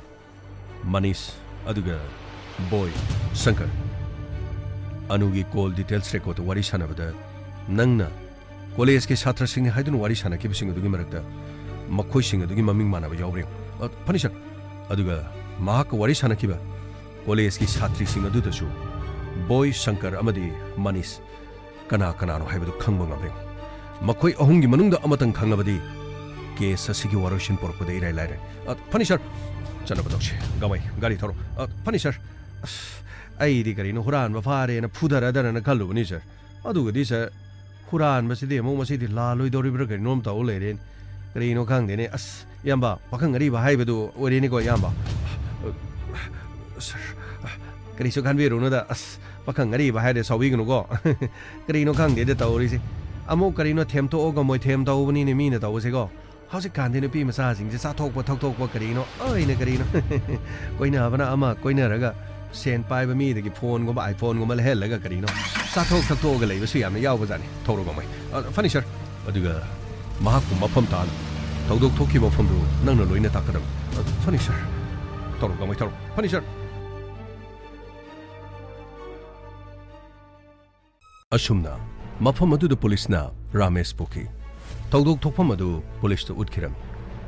ꯃꯐꯝ ꯑꯗꯨ ꯄꯨꯂꯤꯁꯅ ꯀꯨꯞꯅ ꯊꯤꯖꯤꯟꯕ ꯃꯇꯝꯗ ꯃꯐꯝ ꯑꯗꯨꯗ ꯒꯥꯔꯤ ꯇꯌꯔ ꯑꯗꯨꯒ ꯒꯥꯔꯤ ꯃꯆꯥ ꯀꯌꯥ ꯂꯥꯛꯑꯝꯕꯒꯤ ꯃꯔꯝ ꯂꯩꯕ ꯊꯦꯡꯅꯈꯤ ꯃꯁꯤꯅ ꯃꯔꯝ ꯑꯣꯏꯔꯒ ꯔꯥꯃꯦꯁꯅ ꯄꯨꯂꯤꯁꯇ ꯍꯥꯏꯔꯤꯕ ꯋꯥꯐꯝꯁꯤꯡ ꯑꯗꯨ ꯑꯁꯦꯡꯕ ꯋꯥꯐꯝꯅꯤ ꯍꯥꯏꯅꯗꯤ ꯂꯧꯈꯤ ꯑꯃꯔꯣꯝꯗ ꯑꯅꯨꯒꯤ ꯃꯕꯨꯡ ꯕꯤꯀ꯭ꯔꯝꯅ ꯕꯣꯏ ꯁꯪꯀꯔ ꯑꯃꯗꯤ ꯃꯅꯤꯁ ꯈꯪꯕ꯭ꯔꯥ ꯍꯥꯏꯗꯨꯅ ꯄꯨꯂꯤꯁꯅ ꯍꯪꯈꯤ ꯑꯃꯔꯣꯝꯗ ꯕꯣꯏ ꯁꯪꯀꯔ ꯃꯅꯤꯁ ꯃꯕꯨꯡꯁꯨ ꯈꯪꯂꯝꯗꯦ ꯑꯗꯨꯕꯨ ꯔꯥꯃꯦꯁꯀꯤ ꯑꯦꯀꯥꯎꯟꯗ ꯆꯪꯗꯨꯅ ꯄꯨꯂꯤꯁꯅ ꯌꯦꯡꯈꯤꯕ ꯃꯇꯝꯗ ꯐꯣꯇꯣꯁꯤꯡ ꯑꯗꯨꯗ ꯁꯥꯎꯕꯒꯤ ꯔꯤꯑꯦꯛꯁꯟ ꯄꯤꯕ ꯃꯅꯤꯁ ꯌꯥꯎꯔꯝꯈꯤ ꯁꯥꯔ ꯀꯩꯗꯧꯔꯦ ꯁꯟꯇꯣ ꯁꯥꯔ ꯁꯤꯗ ꯂꯩꯔꯤꯕ ꯐꯣꯇꯣꯁꯤꯡ ꯑꯁꯤ ꯑꯝꯇ ꯌꯦꯡꯕꯤꯌꯨ ꯀꯩꯗꯧꯔꯕ ꯁꯥꯔ ꯁꯤꯗꯩꯗ ꯔꯥꯃꯦꯁꯅ ꯊꯥꯒꯠꯂꯤꯕ ꯃꯥꯒꯤ ꯐꯣꯇꯣꯁꯤꯡ ꯑꯁꯤ ꯁꯤ ꯑꯅꯨꯒꯤ ꯐꯣꯇꯣꯁꯤꯡ ꯂꯣꯏ ꯌꯥꯎꯏꯅꯦ ꯁꯥꯔ ꯁꯤꯒꯤ ꯐꯣꯇꯣꯁꯤꯡ ꯑꯁꯤꯗ ꯃꯅꯤꯁ ꯍꯥꯏꯔꯤꯕꯁꯤ ꯁꯥꯔ ꯁꯤꯗ ꯂꯩꯔꯦ ꯁꯥꯔ ꯀꯗꯥꯏ ꯀꯔꯤ ꯃꯥꯒꯤꯁꯤ ꯔꯤꯑꯦꯛꯁꯟꯁꯤ ꯁꯥꯔ ꯐꯣꯇꯣꯁꯤꯡ ꯑꯁꯤꯗ ꯃꯥ ꯁꯥꯎꯕꯒꯤ ꯔꯤꯑꯦꯛ ꯂꯣꯏ ꯇꯧꯔꯝ ꯑꯣꯀꯦ ꯁꯥꯎꯕꯒꯤ ꯔꯤꯑꯦꯛ ꯂꯣꯏ ꯇꯧꯔꯤꯁꯤꯗꯤ ꯑꯗꯨꯗꯤ ꯃꯥꯒꯤ ꯑꯥꯏꯗꯤ ꯁꯥꯔ ꯑꯥꯏꯗꯤ ꯄꯨꯝꯅꯃꯛ ꯆꯤꯡꯊꯣꯛꯅꯕ ꯍꯧꯖꯤꯛ ꯂꯣꯏ ꯂꯩꯖꯔꯦ ꯉꯥꯏꯍꯥꯛꯀꯤ ꯃꯇꯨꯡꯗ ꯆꯤꯡꯊꯣꯛꯑꯅꯤ ꯑꯗꯨꯒ ꯃꯥꯒꯤ ꯅꯝꯕꯔ ꯑꯇꯩ ꯂꯣꯏꯅ ꯈꯪꯉꯤ ꯒꯨꯗ नंबर दु खंगगरी कॉल तोरगा माके लोकेशन कराई लेगे हदु गेंग्स फनी सर गामाई सर थोंग दोंग तो फनी सर हांगजरगे सर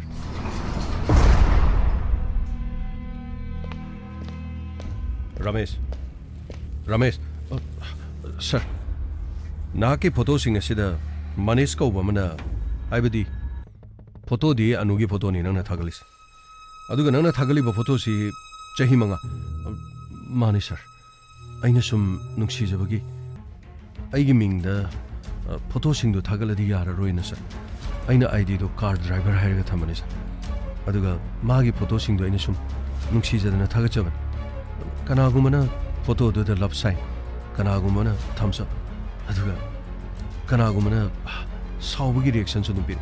अदुबु सिदैदा मनीष कौबमना रिएक्शन पिरमिसि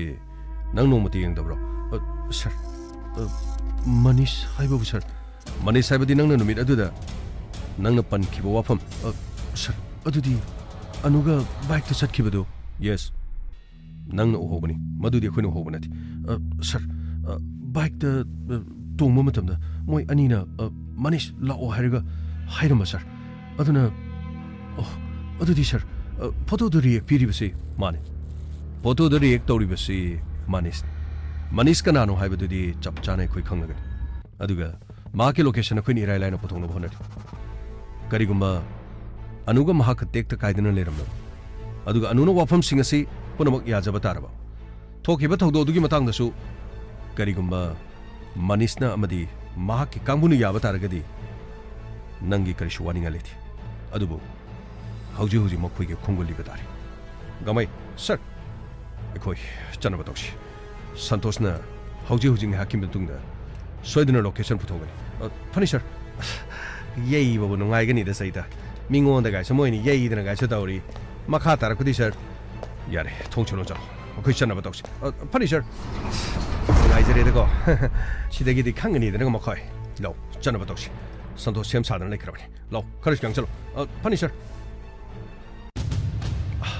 करिनोबा सिदैदा सुम लेरैसे नुमि क्यानि लेगिदेनोबा अस यानि कदोरगे इमागा पाबुंगदो गुवाहाटीदे सखिबै तौबनेबा मोइ लेत्रदि कमाय यादोइनो अस आइसु सुमाइना मोइ गुवाहाटीदे चला कुइना लेइनेदे आइसु खंजु खंगदे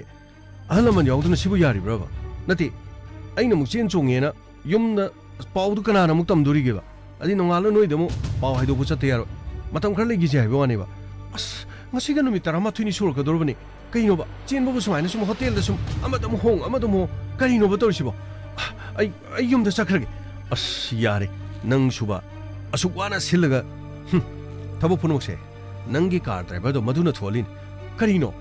नंगना थबो पांथोपुदि ngमद्रगा माना मु कइदोरगेबा मादि करिसो हाइबो हाइरक्ति मागी मिसंग याम चंगवानिना हा मागा मरि लेनरमी कोइनरमी नुक्सिनरमी हाइद्रो कइनो नंग हाइदुबो आई मागा कोइनेना आइना करि तोखरगे कइदोवे हाइबे वानतेदा नखोइनी यानादना मरि लेनदना कार कोइबु पोरो कोइ चसलि नथ्रो ओ हौजि नंगना नखु चलकांदा मु आइबो मु बदनाम तौबा होरबनिने अदुइ वानतेदा नंगना मु माबु कंखलगा हाइरकपदो दुइ वानिदा आइदि नुमितु दा हातोगेना तौने प्लान दे हातोकप नथ्रो अदुबु हातबा हातबा आइदि करिमतो मरि लेनदि नंगना माबु साउनिंबगी हानिंबगी वान आइदि मंगोंदा हालो हाइबदि हाइगिदि ओ अदुदि नंगदि माबु यामना कंखलि जानि आइदि खमु खंगदे फागी नंगदि माबु याम नुंसिरि जानि माने तानिंदिको आइ नोंगोंदा लोइना हारिदुन माना आइना अंगांगोरिङेदा आइना कैसु खंद्रिङेदुदा आइंगोंदा माने इरांग तोरमबगी वान फोन खर लैसला फिरोन खर लैसला असा अथ खर लैसला इमुंग मनुंगी थबक चटपनि अदुदगी पुन्ने हेक थबक चटमिनबदुदा ममा होय पाबुंग खोय मोइनसु अदुम माबु सिजनबदुदा ओ माबु सुम सिजनबदुदा नंगनसु माबु खोइदारु रेसिरो यारेको तानिंदिको कइनो नंग हाइदुबो यारे बेमा नाहांदगी लेमिनारेसे नंगना माबु याम नुंसिरपगे मोंग माल आई अदुदि कैसु हाइगिदि आइना मोंगोंदा नुंसिगिबा लैति आइदि तंगाइ फदनने मंगोंदगी सुम साथोकपा लौथोकपा मतम कुइनेदगी माना सुम सेनाजरकपदुदा अंगांग ओरिङेदगी आइना सुम नो हाइबा ngमखिदबोइ वान ओ नो हाइबा ngमखिदेना नखोइनि अरोन मरिगछु लेना खरजालो कइनो मनिस नंग निंगोंदा हाइदुब करिनो नंगना माबा सुम नुंसिरपगी मोंग मसु मालाकपइ वानिदा हाइरुरगा नुमित मंगानी तरानी का होटल से लेबिदन जगत छुंगांगे नते होटल से लेरे कइदोरगे सिदा लई सिजु सेल तिंगिनी ओ ꯅꯪꯅ ꯑꯩꯕꯨ ꯃꯐꯝ ꯑꯁꯤꯗ ꯄꯨꯔꯛꯏꯁꯤꯗꯤ ꯅꯪꯒꯤ ꯁꯦꯜ ꯇꯤꯡꯉꯤꯁꯤꯅꯤꯅꯦ ꯑꯩ ꯌꯨꯝꯗ ꯊꯤꯟꯕꯤꯔꯣ ꯌꯨꯝꯗ ꯆꯠꯂꯒꯦ ꯑꯗꯨꯒꯅꯦ ꯑꯩ ꯅꯪꯒꯤ ꯁꯦꯟꯐꯝꯁꯤꯡꯁꯤꯗ ꯅꯨꯃꯤꯠ 10ꯅꯤ ꯂꯩꯔꯛꯄꯒꯤꯅꯦ ꯁꯦꯟꯐꯝꯁꯤꯡꯗꯣ ꯑꯩ ꯂꯣꯏꯅ ꯄꯤꯔꯛꯀꯦ ꯅꯪꯒꯤ ꯀꯥꯔ ꯗ꯭ꯔꯥꯏꯚꯔꯗꯨꯗꯒꯤ ꯂꯧꯔ ꯄꯤꯔꯛꯀꯦ ꯍꯥꯏꯔꯣ ꯇꯥꯅꯤꯡꯗꯦꯀꯣ ꯃꯅꯤꯁ ꯅꯪꯅ ꯀꯔꯤꯒꯤꯅꯣ ꯋꯥ ꯈꯨꯗꯤꯡꯒꯤ ꯀꯥꯔ ꯗ꯭राꯏꯚꯔ ꯍꯥꯏꯗꯨꯕꯣ ꯑꯩ ꯅꯉꯣꯟꯗ ꯂꯣꯏꯅ ꯇꯝꯗꯕ꯭ꯔꯣ ꯂꯣꯏꯅ ꯇꯝꯃꯦ ꯅꯈꯣꯏꯅꯤꯒꯤ ꯋꯥꯔꯤꯗꯨ ꯇꯥꯔꯨꯕꯗ ꯑꯩꯁꯦ ꯊꯃꯣꯏꯁꯦ ꯄꯨꯕ ꯉꯝꯗꯕ ꯃꯗꯨꯗꯒꯤꯅꯤ ꯑꯍꯥꯡꯕ ꯃꯐꯝ ꯑꯗꯨꯅ ꯃꯥꯕꯨ ꯍꯥꯠꯇꯣꯛꯒꯦꯅ ꯇꯧꯕꯅꯤ ꯑꯗꯨꯕꯨ ꯅꯤꯡꯊꯤꯖꯅ ꯁꯤꯖꯤꯟꯅꯔꯒ ꯄ꯭ꯂꯥꯟ ꯄꯨꯝꯅꯃꯛ ꯐꯦꯜ ꯑꯣꯏꯕꯗꯒꯤ ꯃꯍꯥꯛꯀꯤ ꯐꯣꯟꯗꯨꯁꯨ ꯊꯨꯒꯥꯏꯈ꯭ꯔꯦꯅ ꯑꯗꯨꯒ ꯅꯪꯅ ꯄꯥꯏꯔꯝꯕ ꯃꯥꯅ ꯄꯤꯔꯛꯄ ꯑꯥꯏꯐꯣꯟꯗꯨꯁꯨ ꯊꯨꯒꯥꯏꯔꯝꯈ꯭ꯔꯦ ꯑꯩꯅ ꯅꯪꯅ ꯐꯣꯟꯗꯨ ꯊꯨꯒꯥꯏꯗ꯭ꯔꯁꯨ ꯌꯥꯕꯗꯨꯕꯨ ꯅꯪ ꯑꯥꯏꯐꯣꯟꯗꯣ ꯌꯥꯝꯅ ꯄꯥꯝꯃꯨꯔꯛꯄꯩ ꯋꯥꯅꯤꯅꯦ ꯃꯥꯅ ꯑꯥꯏꯐꯣꯟꯗꯣ ꯂꯩꯕꯤ ꯑꯥꯏꯐꯣꯟꯗꯣ ꯌꯥꯝ ꯄꯥꯝꯃꯨꯁꯤꯔꯣ ꯑꯗꯨꯒꯤ ꯋꯥ ꯅꯠꯇꯦ ꯀꯩꯅꯣ ꯅꯪꯅ ꯍꯥꯏꯗꯨꯕꯅꯤ ꯅꯍꯥꯟꯒꯩ ꯉꯥꯡꯗꯕ ꯉꯥꯛꯇ ꯉꯥꯡꯉꯤꯗꯨꯕꯣ ꯑꯩ ꯅꯉꯣꯟꯗ ꯅꯨꯡꯁꯤꯕ ꯅꯠꯇ꯭ꯔꯣ ꯑꯩꯗꯤ ꯃꯉꯣꯟꯗ ꯅꯨꯡꯁꯤꯈꯤꯕꯁꯨ ꯅꯠꯇꯦ ꯌꯥꯔꯦ ꯏꯕꯦꯝꯃ ꯄꯨꯝꯅꯃꯛ ꯈꯪꯉꯤ ꯅꯈꯣꯏ ꯑꯅꯤꯒꯤ ꯔꯣꯃꯥꯟꯁ ꯆꯍꯤ 5 ꯁꯨꯔꯕ ꯑꯩꯗꯤ ꯅꯪꯒ ꯊꯦꯡꯅꯔꯛꯄꯁꯦ ꯀ꯭ꯂꯥꯁ 12ꯇꯩ ꯊꯦꯡꯅꯔꯛꯄꯅꯦ 9, 10, 11, 12 ꯆꯍꯤ ꯈꯔꯗꯨꯗ ꯀꯔꯤ ꯇꯧꯔꯝꯒꯗꯒꯦ ꯑꯩꯗꯤ ꯈꯪꯕꯨ ꯈꯪꯗꯦ ꯏꯕꯦꯝꯃ ꯍꯧꯖꯤꯛꯀꯤ ꯃꯇꯝꯗꯗꯤ ꯃꯤꯅ ꯈꯪꯗꯧꯁꯨ ꯂꯩꯇꯦꯗ ꯅꯪꯅ ꯇꯧ ꯅꯪꯒꯤ ꯅꯋꯣꯡꯅ ꯇꯧ ꯃꯐꯝ ꯑꯁꯤꯗ ꯂꯩꯔꯛꯄ ꯃꯇꯝꯗ ꯅꯪꯅ ꯑꯩꯕꯨ ꯊꯥꯖꯗꯕ ꯍꯧꯖꯤꯛꯇ ꯑꯩꯕꯨ ꯕꯗꯅꯥꯝ ꯇꯧꯕ ꯅꯪ ꯊꯣꯡꯁꯦ ꯍꯥꯡꯇꯣꯛ ꯍꯣꯇꯦꯜꯁꯦ ꯑꯩꯈꯣꯏꯅ ꯀꯣꯏꯁꯟꯈ꯭ꯔꯕꯅꯤ ꯊꯣꯡꯁꯦ ꯍꯥꯡꯇꯣꯛ ꯃꯅꯤꯁ ꯊꯣꯡ ꯍꯥꯡꯇꯣꯛ ꯀꯩꯅꯣ ꯄꯨꯂꯤꯁ ꯑꯩꯅ ꯍꯥꯏꯗ꯭ꯔꯣ ꯁꯤꯗ ꯁꯨꯝ ꯂꯩꯕꯗꯤ ꯌꯥꯔꯣꯏꯅ ꯁꯤ ꯌꯨꯝꯗ ꯆꯠꯂꯝꯃꯗꯤ ꯐꯔꯣꯏꯗ꯭ꯔꯣ ꯄꯨꯂꯤꯁꯅ ꯍꯥꯏꯁꯤ ꯀꯔꯤꯒꯤꯅꯣ ꯊꯣꯡ ꯍꯥꯡꯇꯣꯛ ꯁꯔ ꯀꯔꯤ ꯇꯧꯖꯔꯒꯦ ꯁꯔ ꯑꯩꯈꯣꯏ ꯁꯨꯝ ꯆꯦꯟꯖꯔꯛꯄꯒꯤ ꯂꯩꯖꯕꯅꯦ ꯀꯔꯤ ꯊꯣꯡꯁꯦ ꯍꯥꯡꯇꯣꯛꯀꯦ ꯍꯥꯏꯕ꯭ꯔꯣ ꯍꯥꯡꯇꯣꯛ ꯍꯥꯏꯕ꯭ꯔꯣ ꯊꯣꯡꯁꯦ ꯊꯨꯒꯥꯏꯔꯣ ꯍꯥꯏꯕ꯭ꯔꯣ ꯁꯔ ꯑꯩꯈꯣꯏꯗꯤ ꯁꯨꯝ ꯆꯦꯟꯖꯔꯛꯄꯒꯤ ꯂꯩꯖꯕꯅꯦ ꯆꯦꯟꯖꯔꯛꯇꯕꯒꯤ ꯋꯥ ꯅꯠꯇꯦ ꯅꯈꯣꯏ ꯊꯣꯡꯁꯦ ꯍꯥꯡꯗꯣꯛꯀꯦ ꯍꯥꯏꯕ꯭ꯔꯥ ꯍꯥꯡꯗꯣꯛ ꯍꯥꯏꯕ꯭ꯔꯣ ꯁꯔ ꯑꯩꯈꯣꯏ ꯀꯔꯤ ꯇꯧꯖꯈ꯭ꯔꯒꯦ ꯁꯔ ꯊꯣꯡꯁꯦ ꯍꯥꯡꯗꯣꯛꯀꯦ ꯍꯥꯏꯕ꯭ꯔꯥ ꯍꯥꯡꯗꯣꯛ ꯍꯥꯏꯕ꯭ꯔꯥ ꯄꯥꯕꯨꯡ 이마 너코이기 곤젤로 먹던 다 한드려버디 누아이동 만들 이마기 비마 아이코이 야우리에 통장도 아이코이마 야우이 아이코이마 이비마 아노 통항도네 통항도 아노 통항도 아이 야우리에 낭이나 몽 야우리 카이노 아이코이 다모 비그럼치 야우리 너코이기 몽기미 낭네 로이나 까우르가 폴리스트 낭나 카다이르기노 아이기 폰츠 낭나 투가이 그래도가 낭나 아이기 폰츠 시즌너가 나트가 호텔에 쓰기 폰 시즌너드나 아이디 그림도 거기 해봐 까이기노 아이건도 타서들도 까이기노 동시항도 개브랑 또 해브로 동시항도 개브랑 또 해브로 항동살 계자 까이노 또 드시고 까리 마파마 시대 낭나 누피 마사시 누미 따라마 트위니 해나 탐바 까리기노 마파마 시대 까이디노 कोई चेंज बने सर करी चेन बाबू नुमी तरामा थुनी चेन ब्रो चेन बाबू नुमी तरामा थुनी चेन ब्रो सर कोई युम दो पुछन गे न तौरबने बा अदैदा इमागा बाबुंगदो गुवाहाटीदा इचेमा लेबा अदुगी मनाक्ता मी अनाबा यावबगिनी न सखिबदगी इचेगा इमागा मोय अदुम अदाइदा लेखरबा मोय लागा आई युम दो पुछन गे न तौबदगी सुम नुपी चेंजले हारदी सोमदसु अना यावबनिना नुंगायरोइना मतम खर सिदैदा लेसेना होटेल सुम लेबने सर करी मतम खर होटेल लेबनी अदु ओइरबदी युमदा पाउ पिफम थोक्त्रो नुमित 13 युम हलक्तबा हाइसे नति नुपीसी मुंग मनुंग करी खलंगनि खनब्रो अदुदा नतिनि नखोइना चेनबगी मोंग सिसु फिल्म अमगी टाइमनि सर ऐ करी थोदोक थोगे करी थोदोक थोकीगे सर करीशु थोदो तै थोकीबा लेति ऐ करीशु थोकबा लेति हाइनुने हे सर गामै सर अनिदो बसलो सांख्य चांगुने नखै अनि सर करिनो बोय शंकर इथो उपाय लेते पुलिसना कोइ थिरक्पा अदुदा नंबर सु कमाई खंगिनो खंगथि मथंग खंगगा नंबर सि कमाई खंगिनो न ऐ नखोई पुनमक लोइने इराइलाइना खंगिने मनीषना रमेश की अकाउंट रिएक्शन पिरंबा मनीष का नखोई गे फ्रेंड ओइदना बॉय शंकर दुदी इराइलाइना मनीष तगी मु खंगिने मनीष ते खंगदि नखोई गे आईपी एड्रेस तगी नखोई गे नमानबा नखोई गे लेफब पुनमक इराइलाइना खंग पुलिस ने तौबो ngamdaba thiba ngamdaba karimata leiti नखोइना फना हाइने सिग्नल लोलबसु कारिमता कानर अदुगा हाय नमिन अदुदा नखोइना करी प्लान तौरगनो रमेश फो हानबतो हेसु आयो sir Ramesh kana Ramesh kana hai ri Santosh sir Ramesh pusalo Funny sir som dam da chang bi kaka ano aidi lotuna do mak leizarabane adubu aibu su police na kari kaka di kai aishu ira leiba misak amagum aishi yumda halaro haidano lotuna leiban adubu nakoi yumda leiramgadra khalaga nakoi shi yumda leiramtre adubu nangni yumda halaktabana mathang khugul leirakadagi ngasidi aibu su police na phagalaga mafam asida purulibasi adubu kaka di kari matalan basu natana ai lale aina thajaruba aina pumnamaku thajaruba kaka aidi numit adu ai kari mata plan tawba yaukiba nati ai loina khang ai kari suwaro leiti itik ipa sadana aina sagacharuba igi mangla pumnamak aran mani aina lan mani kaka di kari sulan manati ai khoini lale badi kaka Kishulandi tema tamo waro bi beyati aina anugi mafamda yare bo pumnamak police na tammadagi tar kari sukai baliti nang nei sa anugi mafamda kari guma mata lande haibai khoi su khang nangna anthokna mabu sena jakraba ai khoi su khaliban nangumba afaba nupa matang leiramlabadi isa si thajaramgani haiduna ai khoi khanaramliba adubu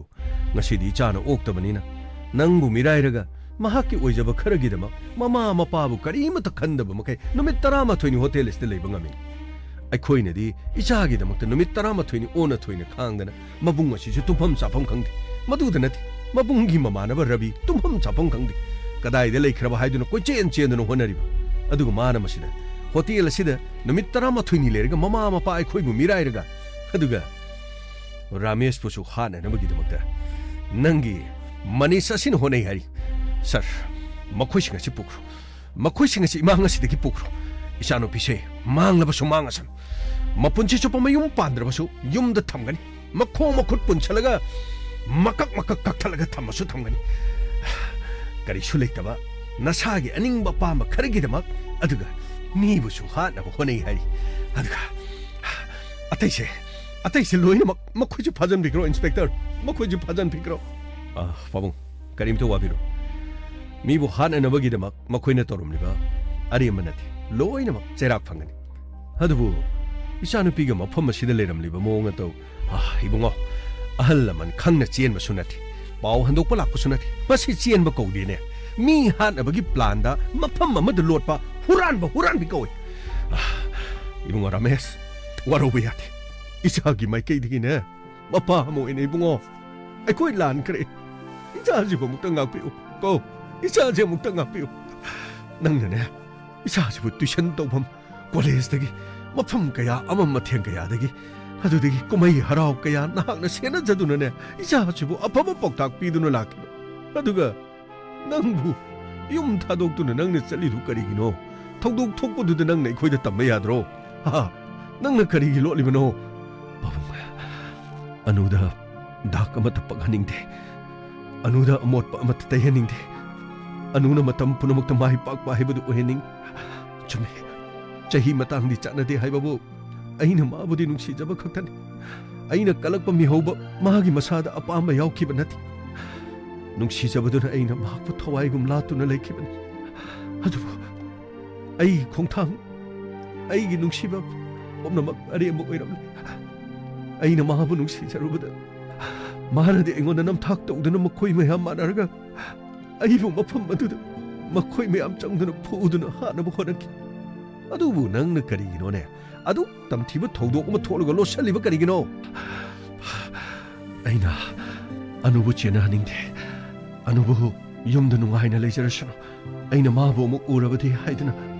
aina mabu nungsirakani haiduna mafam amadu lotuna leibane adubu anugi khongul lirakada aibu su police na kaka ayang na lan kri kaka aina kaka bu yam na wan kri kaka ai su pangtharu re ꯑꯩꯁꯨ ꯃꯅꯤꯁꯅ ꯍꯥꯏꯕꯗ ꯑꯩꯁꯨ ꯏꯜꯂꯨꯔꯦ ꯑꯩꯕꯨ ꯉꯥꯛꯄꯤꯌꯨ ꯀꯀꯥ ꯍꯦ ꯇꯨꯃꯤꯟ ꯂꯩꯌꯨ ꯅꯪ ꯃꯤ ꯅꯠꯇꯦ ꯅꯪ ꯁꯥꯅꯦ ꯁꯥ ꯃꯈꯜ ꯑꯃ ꯏꯆꯥꯅꯨꯄꯤꯅꯤ ꯍꯥꯏꯕꯗ ꯏꯀꯥꯏꯖꯩ ꯃꯃꯥ ꯃꯄꯥ ꯑꯩꯈꯣꯏꯅ ꯋꯥꯕꯗꯤ ꯈꯪꯗꯗꯅ ꯃꯐꯝ ꯑꯁꯤꯗ ꯅꯪꯅ ꯅꯨꯃꯤꯠ 12ꯅꯤ ꯂꯣꯠꯇꯨꯅ ꯂꯩꯕ ꯉꯝꯕ ꯑꯩꯈꯣꯏꯒꯤ ꯏꯐꯝꯗꯒꯤꯗꯤꯅꯦ ꯅꯪ ꯁꯤꯈ꯭ꯔꯕꯅꯤ ꯍꯥꯏꯅ ꯈꯟꯕ ꯌꯥꯔꯕꯅꯤ ꯏꯆꯥꯅꯤ ꯀꯔꯤ ꯊꯣꯛꯂꯝꯒꯗꯒꯦ ꯈꯟꯗꯨꯅ ꯑꯩꯈꯣꯏꯅ ꯀꯌꯥꯗ ꯅꯪꯕꯨ ꯅꯨꯡꯁꯤꯗꯨꯅ ꯊꯝꯈꯤꯕ ꯑꯗꯨꯒ ꯅꯪꯅ ꯇꯧꯊꯣꯔꯛꯂꯤꯕ ꯅꯪꯒꯤ ꯅꯇꯧ ꯑꯁꯤꯅ ꯃꯤꯒꯤ ꯊꯃꯣꯏ ꯀꯥꯏꯅꯕ ꯉꯥꯛꯇ ꯇꯧꯔꯝꯂꯤꯕꯁꯤꯕꯨ ꯀꯔꯤꯒꯤꯅꯣ ꯃꯤꯒꯤ ꯊꯃꯣꯏ ꯀꯥꯏꯅꯅꯕ ꯇꯧꯔꯤꯁꯤ ꯀꯔꯤꯒꯤꯅꯣ ꯑꯗꯨ ꯌꯥꯝꯅ ꯊꯃꯣꯏ ꯄꯤꯛꯄ ꯅꯪꯕꯨ ꯃꯤ ꯅꯠꯇ꯭ꯔꯣ ꯅꯪꯕꯨ ꯃꯤ ꯅꯠꯇ꯭ꯔꯣ ꯅꯪꯒꯤꯗꯃꯛꯇ ꯃꯇꯦꯡ ꯄꯥꯡꯂꯛꯄ ꯅꯪꯒꯤꯗꯃꯛꯇ ꯂꯦꯞꯄꯤꯕ ꯃꯤ ꯐꯥꯎꯕꯗ ꯃꯁꯛ ꯈꯪꯗꯕ ꯅꯪꯕꯨ ꯃꯤꯔꯣ ꯃꯣꯏ ꯄꯥꯕꯨꯡ ꯌꯥꯔꯦ ꯄꯥꯕꯨꯡ ꯑꯅꯨꯗ ꯉꯥꯡꯕꯤꯒꯅꯨ ꯃꯥꯅ ꯂꯥꯟꯕ ꯅꯠꯇꯦ ꯑꯩꯅ ꯂꯥꯟꯕꯅꯦ ꯃꯥꯕꯨ ꯑꯃꯨꯛ ꯍꯟꯅ ꯏꯇꯩꯃꯈꯣꯏ ꯇꯥꯃꯣꯈꯣꯏꯅ ꯑꯐꯕ ꯂꯝꯕꯤꯗ ꯄꯨꯅꯕ ꯍꯣꯠꯅꯕꯤꯌꯨ ꯃꯥꯒꯤ ꯂꯝꯕꯤ ꯑꯃ ꯁꯣꯏꯗꯅ ꯂꯩꯔꯝꯒꯅꯤ 이봉아 ꯑꯩꯈꯣꯏꯅ ꯃꯥꯕꯨ ꯀꯔꯤ ꯇꯥꯛꯎꯗꯣꯏꯅꯣ ꯃꯍꯩ ꯃꯁꯤꯡ ꯇꯝꯗꯅ ꯃꯤ ꯑꯃ ꯑꯣꯏꯅꯕꯒꯤ ꯃꯃꯥ ꯃꯄꯥꯅ ꯍꯣꯠꯅꯕꯁꯤ ꯃꯁꯤꯒꯤꯗꯃꯛꯇꯔꯣ 이봉아 ꯅꯪꯒꯤ ꯅꯃꯥꯡꯗ ꯑꯩꯈꯣꯏ ꯑꯣꯟꯊꯣꯛꯅ ꯏꯀꯥꯏꯈ꯭ꯔꯦ 이봉아 ꯀꯔꯤ ꯍꯥꯏꯒꯗꯕꯅꯣ ꯈꯪꯗ꯭ꯔꯦ 이봉아 ꯄꯥꯕꯨꯡ ꯋꯥꯔꯧꯕꯤꯕ ꯌꯥꯗꯦ ꯑꯗꯣꯝꯒꯤ ꯏꯆꯥꯅꯨꯄꯤ ꯑꯗꯨꯒ ꯄꯨꯝꯅꯃꯛꯁꯤꯡ ꯑꯁꯤ ꯁ꯭ꯇꯦꯁꯟꯗ ꯄꯨꯗꯕ ꯌꯥꯏ ꯔꯥꯃꯦꯁꯄꯨ ꯍꯥꯟꯅꯕ ꯍꯣꯠꯅꯕꯒꯤ ꯄ꯭ꯂꯥꯟꯗꯁꯨ ꯃꯍꯥꯛ ꯌꯥꯎꯕꯅꯤꯅ ꯃꯍꯥꯛꯁꯨ ꯇꯉꯥꯏꯐꯗꯅ ꯁ꯭ꯇꯦꯁꯟꯗ ꯆꯠꯇꯕ ꯌꯥꯏ 이봉아 ꯄꯨꯝꯅꯃꯛ ꯄꯨꯕꯤꯔꯣ ꯀꯔꯤꯁꯨ ꯀꯥꯏꯕ ꯂꯩꯇ꯭ꯔꯦ ꯍꯥꯠꯇꯣꯛꯀꯦꯁꯨ ꯍꯥꯠꯇꯣꯛꯑꯁꯨꯅꯦ ꯀꯔꯤꯃꯠꯇ ꯀꯥꯏꯕ ꯂꯩꯇ꯭ꯔꯦ ꯏꯕꯨꯡ ꯀꯩꯁꯨꯝꯁꯪꯗ ꯊꯝꯒꯦ ꯍꯥꯏꯔ ꯊꯝꯈ꯭ꯔꯣ ꯀꯔꯤꯒꯨꯝꯕ ꯌꯨꯝꯗ ꯍꯜꯂꯛꯂꯕꯁꯨꯅꯦ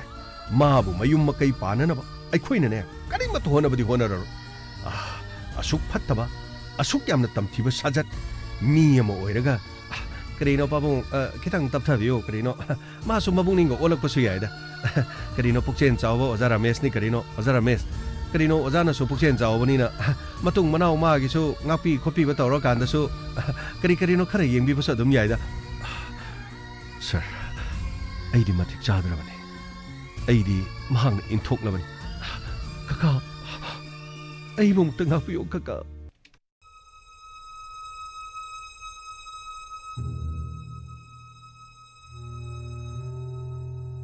ꯀꯔꯤ ꯍꯥꯏꯒꯗꯕꯅꯣ ꯈꯪꯗ꯭ꯔꯦꯗ ꯁꯤ ꯑꯣꯏꯔꯗꯤ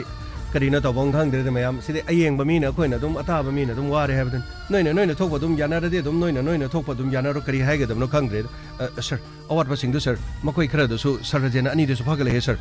ꯐꯔꯦ ꯒꯥꯡꯃꯩ ꯐꯒꯠꯂꯕꯅꯤꯅ ꯆꯩꯔꯥꯛ ꯐꯪꯕ ꯇꯥꯕꯅꯤ ꯂꯣꯏꯅ ꯑꯗꯨꯕꯨꯗꯤ ꯆꯩꯔꯥꯛꯄꯨꯗꯤ ꯐꯪꯒꯅꯤ ꯑꯗꯨ ꯂꯣꯏꯔꯤꯗꯤ ꯀꯔꯤꯅꯣ ꯐꯣꯜ ꯑꯃ ꯇꯦꯇꯥ ꯊꯥꯗ꯭ꯔꯤꯅꯤ ꯑꯣꯖꯥ ꯔꯥꯃꯦꯁ ꯀꯔꯤꯅꯣ ꯅꯪꯅ ꯊꯣꯛꯄ ꯑꯗꯨꯝ ꯀꯔꯤꯅꯣ ꯑꯍꯜ ꯂꯃꯟꯒꯁꯨ ꯑꯗꯨꯝ ꯀꯔꯤꯅೋ ꯈꯪꯗ꯭ꯔꯦꯗ ꯉꯥꯛꯊꯣꯛ ꯉꯥꯛꯁꯤꯟ ꯈꯪꯗ꯭ꯔꯦꯗ ꯀꯔꯤ ꯍꯥꯏꯒꯗꯕꯅꯣ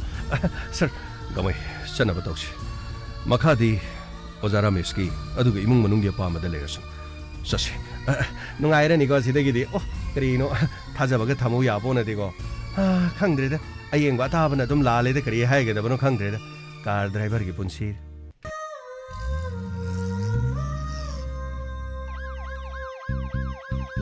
lakle inspector tayay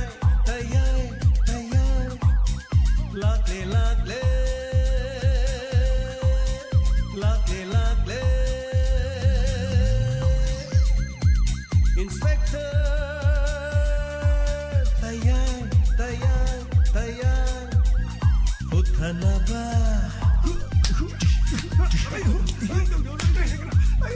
Kanbinaba. Thank you, sir. Welcome. Uthanaba. Kanbinaba. Inspector. Tayay. Lakle. Inspector. Tayay.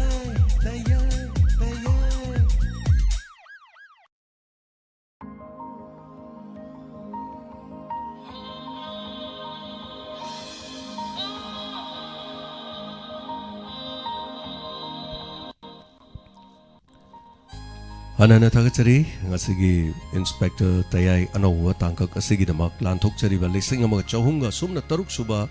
ꯇꯥꯡꯀꯛꯀꯤ inspector ꯇꯌꯥꯏꯒꯤ ꯋꯥꯔꯤꯗ ꯀꯥꯔ ꯗ꯭ꯔꯥꯏꯚꯔ 3ꯁꯨꯕ ꯁꯔꯨꯛ ꯑꯔꯣꯏꯕ ꯑꯁꯤꯒꯤ ꯇꯥꯡꯀꯛ ꯑꯗꯨꯝ ꯁꯥꯡꯉꯤ ꯄꯨꯡ ꯑꯃ ꯑꯗꯨꯝ ꯁꯥꯡꯉꯤ ꯑꯗꯨꯒ ꯅꯝꯗꯅ ꯂꯣꯏꯁꯤꯟꯅꯕ ꯑꯗꯨꯝ ꯍꯣꯠꯅꯔꯦ ꯍꯥꯏꯇꯥꯔꯦ mari suba tangkak thamu bada yaroi do boduna wari maraki sanaba khara tension laga haitare wari hoina khara lisalaga adum loisan gre mayamna khallu baduga wari si oirakpaga totally khena ba ma soidina la mane na khalli aduga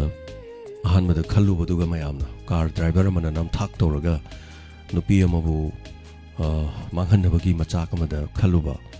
kari oramgada ge gana khallu badu aduga somna kan loina taihon raga leramba haitare thank you so much ngasi mi chamga ga yankai na live ta lebiramba thagachari wari tabi bagi dama asumna tek umta inspector tay ai se amutang hanagum mayamna nuksibiraga de haitare akhoi yamna honazarake mathang aduga tonga ma tabiri besing maibel sing isu haibetare koina hena kana nan honazarake haibedi tonga ba radio set radio leibang amda besing loina na mobile phone ani khaksu maun ha singi aduga ima singi haitare thamjari anoba chahi ge anoba khudo loina draw toroga vision abagi dama aduga sem sadun leije kana gumna sing pukchel chaw singna magi mapong no met natraga imung manungi thodok sing da haibetare imaibel sing radio leibaga ngamjadaba sing na mateng pangbiba mayam thokpirak pa haibetare hena dum support tawje mayam nungsibiu thagachari hena ngasigi wari sitabi riba sing hana thagachabaga loina bibirakliba comment macha amani dang pajage aduga indu oinam thagachari aduga ilangwam romeo thank you so much live yaubiba kangjamin ingocha thagachari surchandra laisram thagachari wari phajai takpirakpadu oja jenta wow wari fawdi yamna phajai haninga litena phajai na takpire hana sunaba yaudaba na takpire thank you so much aduga sabir thagachari ima onkerakpa me ma thagachari aduga manichandra ngasigi te ai episode tabda sugi matik nungaijai wari se yamna phajakre mathang ngaijari takpire soidena ngaibiu hayeng anoba tangkak ama puduna laksage aduga manitombi asem ima thagachari handak marak se hana sunaba jaina ka hena yahondaba wari ngakto inna tawbani haitare adu crime gi wari ni na dum marak makta sudum yorokpada wari ni khalaga dum taminasi imaibel sing yamna pakhale ai mi si ba hat pa khot pa taw jadana khara ina thaidokpani haitare anyway ima manitombi asem ngasigi wari tabi ba thagachari car driver home shuban wain tapirokpa matung lam lengbi lang lembi thagachari car driver aroiba saruk khunungai amani anuse mama mapaga manade na tapirok hoi thagachari ma la le khanga kanadi haitare aduna thajaru buse adun maga maring lenga oiba midunadi mabu minambi haitare chelaga bu kamaina yo mai phone du ju gaire hotel me manung da fajan punjala thamme chalandre haitare thajaba pirokada amadusu chelabani na mayum da chasi kadai aduga mana leibudu mana thajaru ba haitare adun kon on khala kanadi car driver dugi wari du tamakhibani na mana mangon mu maran mayam sibadu aina khara samjale haitare dai du da kitang tension gre maram di part 4 na tobudu nungai ro do thangai sengna part 5 yogre di umphaba 4 da di phajaro do bani na namdana dum loisale haitare logic ta dum wari se so thank you so much thagachari sabir maibam tomina lumaga tabiri basing thopiro o na kobiri oi da sabir tabu tabira di yare thokpirak trasu haitare ko Hindi livestream thagachari ngasigi episode yam nungai tangkak undong fajar kren takpirami khalambana ama torombana ama tayona rame na chumani wari se mayam jung awan ge na ina twist wari se mata puthokpani haitare aduga thagachari oja jenta aduga loin chenga kre message kai thank you so much yes borjao ningobam thagachari manichandra thagachari aduga nungai na pothabiu brajesori takhal changbam thagachari wari tangka karoi ba saruk yam fajaina tapirokpa aduga hizam saroja asigi wari nungai aroi ba sarung tapiri laisram radha wari fajai anuga ramesh ka punchi lepun semki bana yai furani tapiri hoi aduni ga maina noida sinare noi thok tawro na haido wari bo ama hore logic te legre thungna bam sung thungna da baduna aduga kuraizam memi thagachari akon magi saruk film moini yengadi am nungai dong mali asengmani makok tai ne dum car ga mana thobodi nungsi jaba adagi inkhalak pade ai tari sahi manga ngai rak pagai se dum ngai rimni sena jadana mana adagi question senar ga leiba khudon pot pi dena magi khudon pot pi raga mapungning kano thobogi wa na tana hai tare ko aduna मादी लोइने तमथोई जानी सोम नाकन अदुनि तम्बा खोटपै मतंग दो दाइदो खितंग समझन गरे हाय तारे सोम logic ते चलन गरे plan हम तौरग ngai le rame hi anyway thank you so much adun film oina adu karigumba web series ga oina puthok padi nakan da dum phajadoi ni hai tare yam phajabo film gi na to sum tangkak ma yengba ya wari mo oina hai tare ithan da thaga jarab da thaga chari m10 karimaten chabi gi na ta pire m10 nga sidi aina hangai di kangsoi ne yam dum cha hai tare ai simara ma morom e panga ta chai na mayam na ngau dum khalang kachu kai di aina morom melo sum cha ba ngangoi da morom melo sum charak pagi ma lei adu isa ji sum मोरमेला खर चा चाक तो खतंग चाया बा है तारे अद मोरमे पदो थातर को मजा माले पलब चाथो खरे दुना ओजि मोरमे प सुंचा जानिंग द्रे अदनो मो कांगसोई ngakta dum series to chawai kangsoi hawai dra kangsoi adegi kobi kangsoi kobi mana adegi di hawai motor sing the thing aga khamena simga adum kangsoi ngakta hai tare thauja da sinamuk khara wet to gen khara handa ba losoi ba tare gen nat aduna nahan gai mai sum charak padu hai tare ngasi di angang gai no olen hoina chicken ki tang jung ngoi hai tare but inchang de dong kangsoi sai hai tare so hangbira amni na khumjare taga chari ngasi wari so roi ba saruni no ngai na madu charaga wari du dum ngai na dum li thajaram ni hai tare taga chari adu wari am ngai no Syam Chandra ta pirak paningombam Prem Chandra mai tai taga chari Lalita na may rapam taga chari nga sige episode yano fazakre angak pani anugi wakal dialogue fazay na tagpirak pa taga chari madam Indo way naam taga chari nga sige wari nung si wari fazay na tagpirak pa taga chari Roshan na naibam fazaman na tumbaga kauri hey hinay taga chari Roshan na naibam taga chari teng mo fawud may am tabi base yam nung ay wari si teng mo matam jina tada ay kokta ta thok ta basana bam tangam da amuk langani ama tongni adagi studio do sumyam langi hai tare aduna pung taragi matung se atai mamang do wari lo I horaga pung taragi matung dagi di silent ai adum dagi di paktha legra doini adagi di wari mayam do sagalaga music atai everything adagi thumbnail semani video semani title semani onthokpani hai tare tori se adubu thaga chai thank you so much aduga Nandini oinam thaga chari wari fazai Ramesh ki khanbada nuaiti chumani nungsiba da minam biba thajarubuga aduga oirambaga khenaba mayam hai tare thoi punchida taga chari hendi aduga Renu toijam taga chari wari fazai na ta pirpa taga chari hanana aduga Rohiya Sharma taga chari chingkhong da lejari sir aing banungsit ki marakta Rohiya Sharma kitang hairakpada thamoi da ching lawi num phaubirakpa hai tai ko adu Rohiya kariguma matam dai tare ing badi sum henjalakini sum tapna ge henjalakini hai tare aduga karigumba dum tangai fada hai tare koina matang jabada koi angamba hai tare ko adum mateng adum tawna si aduga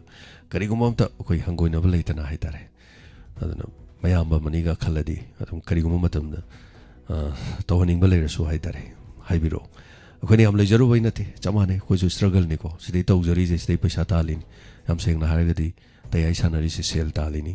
sel tali se staff singi management ni koi su imung puri ni awana kya sarug yari bani ramdam sigi hanba leitana dum khona khini dum tawkhini aduga khoni sidagi taliba senfam singi na sana lupa sadana low in khol leidana yum maton sabe ya ba sel du dika sunat kari tawru du no mayam no pibi ba hai babu sidai da cheng cha khra thilai mana ma sing thilai nungsiba mayam pibi akhoi gi dam fida thabi lambi de chat pade khoi bu kobi mayam na yengbi tabak torong ke ha da GPS oi ba maning da khra ga injai aduga laita laira mayam gi teng thapam mayam gi haibam haitare akhoi na mu haijaba akhoi na mu mayam nong sandok jaba adu wakhalon manaba mayam punchana rakanda angam mateng pangnari ni haitare adu thank you so much brother hanana thagachari chingkhong da leibi ba haiba tare matam punumak Himalaya ba kidam hingminasi aduga phatanung da madumadi lapna thamkhrasi Himalaya ba kidam hingminasi faba yai faba punama oiminasi yai fare thagachari hana aduga ningthaujam rina thagachari Santi Laishram thank you so much lansinani lansigi mamang de tayai si unthok na haitare yamongre mi lak yengami adu lansi de mi pungkhudi mak loina tayai taba bo kaukre haitare pochegi mamana sorga pakna wangkraba makeup mirau khontana thalaba awa patana thalaba matamdu da karam kana tayai taruni hauji khoi tayai tari ba kharasidi lan dagi kitang lapna leiba ꯍꯧꯖꯤꯛ ꯍꯧꯖꯤꯛꯐꯥꯎꯗꯤ ꯁꯥꯐꯅ ꯂꯩꯕ ꯍꯥꯏꯕ ꯇꯥꯔꯦ ꯌꯥꯝ ꯀꯟꯅ ꯁꯥꯐꯗ꯭ꯔꯒꯁꯨ ꯏꯔꯥꯡ ꯈꯤꯇꯪ ꯅꯦꯝꯅ ꯂꯩꯔꯨꯕ ꯃꯐꯝ ꯑꯗꯨꯒꯨꯝꯕ ꯃꯐꯝꯗ ꯂꯩꯕ ꯑꯗꯨꯅ ꯈꯤꯇꯪ ꯍꯟꯊꯔꯦ ꯀꯥꯟ ꯇꯥꯕꯤꯕꯩ ꯋꯥꯅꯤ ꯌꯥꯝ ꯁꯦꯡꯅ ꯍꯥꯏꯔꯒꯗꯤ ꯑꯗꯨꯅ ꯄꯨꯝꯅꯃꯛꯁꯨ ꯁꯤ ꯇꯥꯗꯨꯅ ꯅꯨꯡꯉꯥꯏꯅ ꯂꯩꯊꯣꯛꯑꯦ ꯍꯥꯏꯕ ꯅꯠꯇꯦ ꯌꯨꯝ ꯈꯨꯗꯤꯡꯒꯤ ꯊꯧꯗꯥꯡ ꯀꯌꯥ ꯂꯧꯔꯤ ꯌꯨꯝꯊꯣꯡ ꯈꯨꯗꯤꯡꯗ ꯊꯧꯗꯥꯡ ꯂꯧꯔꯤ ꯑꯍꯤꯡ ꯂꯦꯛꯂꯤ ꯑꯉꯝ ꯑꯃꯃꯨꯛ ꯈꯥꯏꯅꯔꯤ ꯏꯔꯩꯄꯥꯛꯀꯤꯗꯃꯛ ꯍꯣꯠꯅꯈꯤꯒꯅꯤ ꯊꯥꯒꯠꯆꯔꯤ ꯏꯃꯥ ꯁꯈꯤ ꯌꯨꯝꯅꯥꯝ ꯊꯦꯡꯛ ꯌꯨ ꯁꯣ ꯃꯆ ꯉꯁꯤꯒꯤ ꯊꯧꯔꯝꯗ ꯀꯥꯔ ꯗ꯭राꯏꯚꯔꯒꯤ ꯁꯤꯝꯄꯜ ꯑꯣꯏꯕ ꯋꯥꯉꯥꯡ ꯌꯥꯝ ꯅꯨꯡꯉꯥꯏꯅ ꯑꯅꯨꯒꯤꯅ ꯇꯥꯛꯄꯤꯔꯛꯏ ꯊꯦꯡꯛ ꯌꯨ ꯁꯣ ꯃꯆ ꯑꯗꯨ ꯒꯤꯇꯥ ꯁꯔꯥꯡ ꯇꯦꯝ ꯊꯥꯒꯠꯆꯔꯤ ꯉꯁꯤꯒꯤ ꯋꯥꯔꯤ ꯍꯥꯏꯅꯤꯡꯉꯥꯏ ꯂꯩꯇꯅ ꯐꯖꯩ ꯌꯥꯝꯅ ꯅꯨꯡꯉꯥꯏ ꯈꯜꯂꯨꯕꯅ ꯑꯃ ꯑꯣꯏꯔꯛꯄꯅ ꯑꯃ yes sini yam lori se nungsi bada dum thoi khalubna ma oirak puna masi anyway thank you so much ngasi di comment su yam nyami yam lai comment su zaro seli pa ngam de thank you so much ayo gre chen gi bada loin chen ga gre pa ngam dre aduna nana thagachari khuraiza memi thagachari aduga tawa fangdi na takpire madam khuraiza memi ishorna chalagadi hayengmak haitareko hayengmak tahan mangamba oijage hayeng se khara sem saba khara tawgadori ngambo oijage aduna ishorna chanbiradi ko hayengmak se taba ngamba oisanu adu soidina pausu phaujarake haitare karigumba tabra yengo na haijarake adu ishorna chanbiragadi ko yengminasi aduna haidok chakibaduni adu nanobu chahi yorokpa matamda ina soidina entena khara semgadaba leijai na taksabadu tamjakibadu haibatare thagachari chal namchelo gonmai namchelo gonmai nahangai di sungau yaubidre live se adubu ngasi di live yaubire thagachari takak yanu fazena tapirakpa thank you so much namchelo gonmai hoi atai haitare khara yaubi basing tonga ma community haitare ko khoigi chingi tamgi na haira kan de khoi indigenous mayam yaubasing se he yaubasu nungai belai haitare thagachari kunje devi aduga abe khangimam thagachari hanan aroiba tangkang ni na mayam comments yam pibire thank you so much thagachari matum langlembi uzajenta urmila irengbam thagachari urmila irengbam ai thorok len tapire daina khwais boniam thagachari nungai na pothabiu ibema ningthokong thagachari hanan aduga santibla naurim nakok ta hodre en tapire soidena tabiu santi livestream aduga md amir khan thagachari hanan amir khan Rohia Sharma thagachari mera pabi ima ibel singa sing kabok chamin nare sir chingkhong dana as moise pu ngam de tare adune aina so mamang tak ta hai tare mayam tawjakre mayam tawkhigani hai tare aduna tangai phadradi ningsing biyo na hai ji ko kaisho man natrajo kaisho ngam drajo hai tare inau khaki oiraso ngam gani hai tare so thank you so much ana thagachai aduga mayamagi number khangbiu 9077 na ngapi gen 9077282001 khangbiu 9862030608 khangbiu aduna hekta haitare fobiu thagachari thank you so much ana mayam yaubiri basing brajeshori aduga jajenta sabir ana thagachari inau sate skoirom nebidita wari loibagi matang du kitang nungaite kitang sangtok lamadi na takpire nebitita pungama sangakpanina sanaringainina tatkadabani yadaba haibadare adubu thagachari hanana bija hawaibam mayamna dum penbiri aduna domna penbidragasu ngapigani thagachari m10 kangsoini yaifare yes kangsoini yaifare kalpana kavita thagachari punama kyawbiri basimi pawda sethuba yawrabasu ngapigani bija hawaibam thank you so much yawbibagi damak hanana thagachari matang thopire aduna thank you Thodam Asa Kumar very nice story takpirakpa thank you so much matam punamakta yaifabu iminasi anana thagachari yaubiri basing mamta nomai team thagachari Rohia Sharma thagachari yaubibagi damak aduga punamak pusu thagachari imalebaki damak iminasi imalebaki damak leminasi punamak aduga makhata abadi ice com da sanduk sakigani aduga radio da sanduk sari ba thorongi di matang ta lepsaraga ayuk tagi amu han sanduk sagi Punama yaubiri basing kay komnazari imalebana yaifari sanalebana yaifari kurumjari